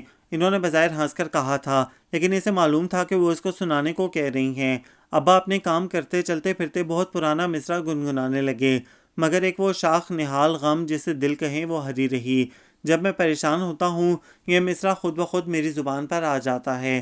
ایک بار انہوں نے کہا تھا، اسے کیا کرنا ہے، اسے کیا کرنا چاہیے۔ برآمدے کی سیڑھیوں پر بیٹھے اس نے 10,000 مرتبہ سوچا۔ اس کی سسرال والوں نے پلٹ کر اس کی خبر نہیں لی تھی۔ اسون کا تو سوال ہی پیدا نہیں ہوتا تھا۔ زارا کی طبیعت خاصی خراب رہتی تھی، وہ گھر سے باہر نہیں نکلتی تھی، اسی لیے اس کے فون میں اس کا کوئی تذکرہ نہیں ہوتا تھا۔ بی بی نے امی کو لمبا چوڑا خط لکھا تھا جو انہوں نے کسی کو نہیں دکھایا تھا۔ ان کا 2 بار فون آیا تھا، وہ ان کا نام سنتے ہی کمرے سے بھاگ جاتی تھی۔ اس گھر اور اس گھر کے مکینوں کا تصور ہی اسے خوفزدہ کر دیتا تھا۔ آپا کا چہرہ اس کی نظروں کے سامنے آیا تو وہ جھرجھری لے کر سیدھی ہو گئی۔ لان میں سیمنٹ کا چھوٹا سا تخت بنا ہوا تھا، اسے دیکھتے ہوئے اسے بہت سی باتیں یاد آ گئیں۔ مانی ماموں یہاں بیٹھ کر اسے اور زارا کو بہت کچھ سنایا کرتے تھے جب وہ کاکول میں تھے۔ ہم موسیقی جنم دینے والے ہیں، ہم خوابوں کے خواب میں آوارہ پھرتے ہوئے وحشت زدہ سمندری موج کے ساتھ، اور اداس ویران چشموں کے پاس بیٹھے ہوئے، دنیا کو ہارے ہوئے شکست خوردہ اور دنیا سے تعلق رکھنے والے۔ اس کے کانوں میں مانی ماموں کی آواز بازگشت بن کر گونجی۔ زارا کو یہ نظم پسند نہیں تھی، وہ اپنے کانوں کے سوئچ آف کر لیتی۔ وہ سنائے وہ ٹینیسن، ان کے خاموش ہونے پر وہ چونک کر متوجہ ہوتی۔ چند دن پہلے اس کی ساری داستان صرف انہوں نے ہی سنی تھی۔ میں نے کمروں میں پھول لگانا چاہے تو آپا بولی، پھول مزاروں پر چڑھانے کے لیے ہوتے ہیں۔ اس نے کہا تھا، تم نے ان کو سمجھایا نہیں کہ نہیں یہ سجانے کے لیے بھی ہوتے ہیں؟ انہوں نے احسان کے ساتھ پوچھا۔ میں نے کاٹن خریدا تو باجی شمیم کہنے لگیں، آ گئیں اپنی اوقات پر۔ بعض لوگوں کی عادت ہوتی ہے ہر بات پر اعتراض کرنے کی، ان کو معاف کر دینا چاہیے۔ میں نے کہا کہ میرا سامان خراب ہو رہا ہے، اوپر نیچے پڑا ہوا، تو آپا کہنے لگیں، اپنا گھر دیکھا ہے؟ اس کمرے کے برابر تو تمہارے گھر کے 3 کمرے ہیں۔ تم نے پیٹی فوگنگ کا لفظ تو سنا ہوگا، یہ بھی ایک عادت ہوتی ہے۔ اسون نے مجھ سے آج تک کوئی بات نہیں کی۔ اس نے اصل اور بڑی وجہ بتائی۔ تم نے اس کی وجہ پوچھی؟ اس نے وجہ کبھی نہیں پوچھی تھی۔ اس کے جواب میں اس کے پاس صرف خاموشی تھی۔ یہی ناموافق حالات تو تھے جن کے لیے وہ پڑھنا چاہتی تھی، کچھ سیکھنا چاہتی تھی۔ جب انسان کی زندگی میں یہ شادی والا موڑ آتا ہے تو وہ بدل جاتا ہے۔ اس کے اندر کا پہلا انسان مر جاتا ہے، نہ کہیں جنازہ اٹھتا ہے نہ مزار بنتا ہے، مگر وہ مر جاتا ہے۔ پھر اس مرکت کی خاک سے نیا خمیر تیار کرتا ہے۔ مسئلہ سارا اس نئے خمیر کی تیاری کرنا ہے۔ کچھ کے لیے یہ کام بغیر کوئی دقت اٹھائے خود ہی خود ہو جاتا ہے، جیسے زارا کے ساتھ ہوا۔ کچھ کو مشکل پڑتی ہے، مگر ہر نئی تبدیلی کے ساتھ کمپرومائز تو باہر حل کرنا ہی پڑتا ہے۔ وہ کہہ رہے تھے، سارا اتنے دن سے سیالکوٹ کیوں بیٹھی ہے، واپس کیوں نہیں جاتی؟ آپ ہی کا خط آیا تھا، لیکن آسودگی اور اطمینان بھی تو ہو۔ وہ کمپرومائز کرنے کے سارے گر آزما کر ناکام ہو چکی تھی۔ آسودگی اور اطمینان وہاں ہوتے ہیں جہاں زندگی کے دن پورے ہونے کو آ چکے ہوتے ہیں۔ اس چلتی پھرتی دوڑتی بھاگتی زندگی میں آسودگی اور اطمینان کے کیا معنی؟ اس نے حیرت سے مانی ماموں کو دیکھا تھا۔ یہ وہی مانی ماموں تھے جو کبھی کہا کرتے تھے، ہم کسی کو ناصحہ سمجھیں اور خود کس کو نصیحت کریں۔ اب کسی مزے سے اس کو نصیحت پر نصیحت کیے جا رہے تھے، اور جب زارا ان کو ٹینیسن سنانے کو کہتی تو وہ کتنے مزے سے گنگناتے۔ وہ پھر ماضی میں کھو گئی۔ پرانے کو جانے دو، نئے کو آنے دو۔ افق کے اس پار سے خوشیوں بھری جھنکار آ رہی ہے۔ سال جا رہا ہے، اسے جانے دو۔ غلط کو جانے دو، نئے کو آنے دو۔ رنگ ان دا نیو، رنگ آؤٹ اولڈ۔ بار بار یہ فکرہ اس کے دماغ پر ہتھوڑے برسانے لگا۔ اور وہ دن کتنے مزے کے تھے جب مانی ماموں اور سجاد بھائی ہماری ساری فرمائشیں پوری کیا کرتے تھے۔ آئس کریم کھلاتے، کولڈ ڈرنک کافی پلاتے، نظمیں اور کافیاں سناتے، ان کے ساتھ کرکٹ کھیلتے۔ کوڑا جمال شاہی، پیچھے دیکھا مار کھائی، پیچھے دیکھا مار کھائی۔ بھائی کتنی دیر بٹھا سکتے ہیں؟ آج خوش ہیں، کل غصہ آ جائے گا۔ خود کو عذاب میں نہ ڈالو، وہاں جیسا ہے اسی میں گزارا کرو۔ کلثوم آپا کہتی تھیں، یہی ان کا تجربہ تھا۔ جاوید سجاد بھائی کے بانی اور اس کے دوستوں کو کھلا رہا تھا۔ کوڑا جمال شاہی، پیچھے دیکھا مار کھائی، پیچھے دیکھا مار کھائی۔ نہیں، اس کو ماضی کو یاد کرنے کا کوئی حق نہیں تھا۔ اس نے سارے خیالات جھٹک دیے۔ یہ غلطی نہ کرنا سارا، یہ فیصلے جلدی اور جذباتی ہو کر کرنے کے نہیں ہوتے۔ کلثوم آپا نے اس کی بات سن کر کہا تھا، علی کی شادی طے ہو گئی ہے۔ ایک روز خط آیا تھا، وہ کس امید پر مستقبل داؤ پر لگا بیٹھی تھی۔ تمہیں اپنے ماں باپ کو لیٹ ڈاؤن کرنے کا کوئی حق نہیں ہے۔ آپا کی طرف دیکھو، جب سے تم یہاں آئی ہو وہ دن پہ دن کمزور ہوتی جا رہی ہیں۔ انہی کا خیال کرو۔ مانی ماموں کے جملے اس کا پیچھا نہیں چھوڑ رہے تھے۔ وہ باہر سے اٹھ کر اندر آ گئی۔ گرمیوں اور رمضان کی آمد نے اسے بھولی بسری باتیں یاد دلائیں۔ زری اور زارا دونوں کے ہاں بیٹے پیدا ہوئے تھے۔ بھابھی زارا کے پاس چلی گئی تھیں۔ ان کی عدم موجودگی میں اس نے گھر کا انتظام سنبھالا ہوا تھا۔ سب کے لیے سحری بناتے ہوئے اسے اسون کا خیال آتا، اس کے لیے سحری کون بناتا ہوگا؟ اسے تو کبھی میری یاد بھی نہ آئی ہوگی۔ پچھلے دنوں زری کی بیٹے کی پیدائش پر امی نے خود آپا کو فون کیا تھا۔ آپا انجان اور بے گناہ بن گئی۔ بات یہ ہے کہ سارا کا دل ہی نہیں لگا۔ ہم سے تو قسم لے لیں جو پھولوں کی چھڑی سے بھی چھوا ہو۔ ان کے وہ عمل جو وہ سب کے سامنے دکھاتی تھیں، ان پر کوئی الزام لگا ہی نہیں سکتا تھا۔ اسے معلوم تھا کہ اس کی وجہ سے گھر کا ماحول دن بہ دن ٹینس ہوتا جا رہا ہے۔ امی اس کا چہرہ دیکھتے ہی پرسٹین کی 2 گولیاں زبان تلے رکھ لیتی تھیں۔ اور کسی کا نہیں، اپنی امی کا ہی خیال کرو۔ ایسے موقع پر اسے مانی ماموں کی بات یاد آتی، مگر وہ ایک شاک نہال غم جسے دل کہیں۔ ابا شدومت سے دہرانے لگے تھے، اس روز امی کا ہلکا ہلکا درد بڑھ گیا۔ سبھی پریشان تھے۔ اس روز ہی اس نے عذاب، محرومی، دکھ، پریشانی اور ذلت کے گہرے جنگل میں واپس جانے کا فیصلہ کر لیا۔ امی کی خاطر، ابا کی خاطر۔ وہ اپنے سارے خواب آنکھوں سے نوچ کر پھینک سکتی تھی۔ رات کے 10 بجے اس کی انگلیاں لاہور کا نمبر ڈائل کر رہی تھیں۔ اسے معلوم تھا کہ اس وقت تک صرف اسفند ہی جاگ رہا ہوتا ہے۔ کچھ دیر بعد وہی آواز گونجی جسے اتنا کم سننے کے بعد بھی وہ لاکھوں آوازوں میں سے پہچان سکتی تھی۔ سنے میں آپ کو ناگوار خاطر ہونے کے باوجود غیر مشروط طور پر واپس آنا چاہتی ہوں، کیونکہ مجھے بہت سی زندگیاں اور ان کی خوشیاں عزیز ہیں۔ آپ سے میری صرف اتنی درخواست ہے کہ خود آ کر مجھے لے جائیں۔ میں اپنے ماں باپ کو ایک بار پھر غلط فہمی میں مبتلا کر کے خوش دیکھنا چاہتی ہوں۔ اس نے بلا تمید کہنا شروع کیا۔ جواب میں ایک گہری سانس کے ساتھ فون بند کر دیا گیا۔ اس نے ایک دکھ اور خود کو لگا لیا تھا۔ وہ جیسے آئی تھی ویسے ہی چلی جاتی۔ فون کر کے جو غفلت ہوئی تھی اس سے تو بچ جاتی۔ میرے وہاں ہوتے اسے کوئی پرواہ نہیں تھی تو اب کیوں ہو؟ اگلے دن غیر متوقع طور پر بی بی آ گئیں۔ میں صدقے میری جان، تجھ پر کیا بیت گئی؟ انہوں نے اس کا ماتھا چوم لیا۔ اے بہن، میں خوش تھی کہ رب سچے کی رضا سے میری مراد پوری ہوئی، پر مجھے کیا پتا تھا کہ جلنے والوں کے منہ راکھ پڑ گئی۔ سب ٹھیک ہو جائے گا میرے پاک پروردگار کے کرم سے۔ میں لے کر گئی تھی، میں ہی اسے چھینی عزت دوبارہ دلواؤں گی اسے۔ تم اپنا سامان باندھو بیٹا۔ انہوں نے اسے سوچنے کی مہلت نہیں دی۔ World loser sand world for sex. اس کے کانوں میں یہی جملہ گونج رہا تھا۔ آج 29واں روزہ ہے۔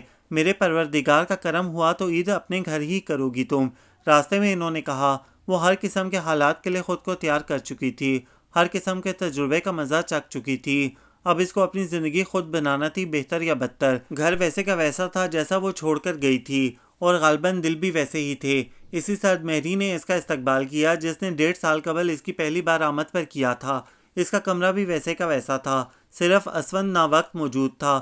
لو بیٹا میں لے آئی ہوں، پر یاد رکھو اتنا وقت سوچنے میں نہیں لگاتے۔ وہ میرا آسمان زمین کی وسعتوں جتنی بخشش والا پروردگار بھی ناراض ہو جاتا ہے کبھی کبھی۔ بی بی نے اسے کمرے کے وسط میں کھڑا کر کے اسون سے کہا اور خود باہر نکل گئیں۔ میری سمجھ میں نہیں آتا سارا کہ تم سے کیا کہوں۔ وہ بول رہا تھا، وہ گمسم کھڑی تھی۔ پہلے تو میں بی بی سے ناراض تھا، انہوں نے مجھ سے پوچھے بغیر تمہارا انتخاب کر لیا۔ بی بی سے ناراضی کے بجائے تم سے لاشعوری طور پر ناراض رہا، جبکہ تمہارا کوئی قصور نہیں تھا۔ اس کے لیے تم سے معذرت کیسے کروں؟ پھر مجھ پر آپا کی نفسیات کا بڑا بوجھ تھا۔ مجھے یوں محسوس ہوتا تھا کہ ان سے دور ہو کر میں نے ان کے ساتھ زیادتی کی ہے، میں نے ان کے قریب ہونے کی کوشش کی۔ تم ان کی پسند نہیں تھی، میں یا ان کو اپناتا یا تم کو۔ میں کس ذہنی کشمکش سے گزرا ہوں، شاید تم کو اندازہ نہ ہو۔ میں چاہتا تھا کہ اگر میں تمہارے حق میں فیصلہ نہ کر سکا تو تم اسی طرح جاؤ جیسے یہاں آئی تھیں۔ میں ہر معاملے میں ایمانداری کا قائل ہوں، زبردستی کا نہیں، لیکن یہ میرا ذاتی معاملہ تھا۔ میرا بیڈ روم افیئر کسی باہر والے کو یہ حق نہیں پہنچتا کہ اس میں ٹانگ اڑائے یا تم پر کوئی الزام لگائے، خواہ وہ میری ماں ہی کیوں نہ ہو۔ اس روز تمہارے ساتھ جو کچھ آپا اور دیگر لوگوں نے کیا، اس نے میرا سر کتنا جھکایا یہ وہ سوچ بھی نہیں سکتی۔ تم نے جو کیا درست کیا، ان حالات میں کوئی بھی ہوتا یہی کرتا۔ تم نے جس حوصلے اور صبر کے ساتھ یہاں دن کاٹے، اس نے مجھے تمہارا معترف کر دیا، لیکن جب میرا فیصلہ تمہارے حق میں ہونے لگا تم غائب ہو گئیں۔ تم نے ٹھیک کہا تھا اپنے مانی ماموں سے کہ تم کس کے ریفرنس سے یہاں رہتی۔ میں تم سے اتنا شرمندہ تھا کہ میری سمجھ میں نہیں آ رہا تھا کہ معذرت کن الفاظ میں کروں۔ پھر تمہارا ابھی کچھ پتہ نہیں تھا، میں نے تمہیں دیا ہی کیا تھا جو تم سے کسی رعایت کا طالبگار ہوتا۔ صرف اتنا مجھے معلوم ہے کہ تمہارے جانے کے بعد میں زندگی سے دور اور لوگوں سے بددل ہوتا چلا گیا۔ تمہارے کل رات کے فون نے میرے اندر ایک نئی روح پھونک دی۔ بی بی پرسوں سے آئی ہوئی ہیں، میں نے ان سے کہا تھا کہ تم سے کہیں تم اگر منتیں بھی کروانا چاہتی ہو تو میں تیار ہوں، لیکن تم تو بہت وسیع القلب نکلی سارا۔ مجھے بی بی کے انتخاب پر فخر ہے۔ وہ اتنی طویل گفتگو کر رہا تھا، وہ بے یقینی سے اسے دیکھتی رہی۔ اب تم میرے ریفرنس سے رہو گی اپنے گھر میں، ہم یہاں نہیں رہیں گے۔ میں نے گھر کے لیے درخواست دی تھی جو منظور ہو گئی۔ میں، تم اور بی بی اس ماحول سے دور نئی زندگی کا آغاز کریں گے، گزرے لمحوں کی تلافی کے لیے۔ یہ کوئی بڑی قربانی نہیں ہے۔ دیکھو غالباً عید کا چاند نظر آ گیا ہے۔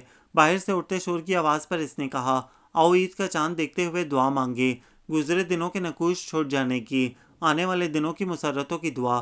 اس نے سیونگ مشین کا ڈبہ ہٹا کر کھڑکی کھولتے ہوئے کہا۔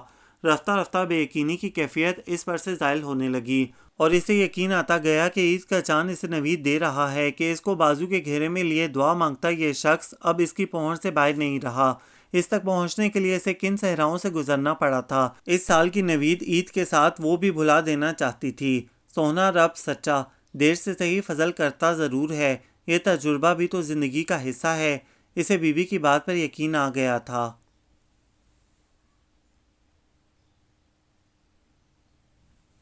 یہ ناول آپ سب کو کیسا لگا؟ کمنٹس میں اپنی رائے ضرور دیں، ہمیں انتظار رہے گا۔ ہمارے چینل کو لائک کریں، شیئر کریں، سبسکرائب کریں۔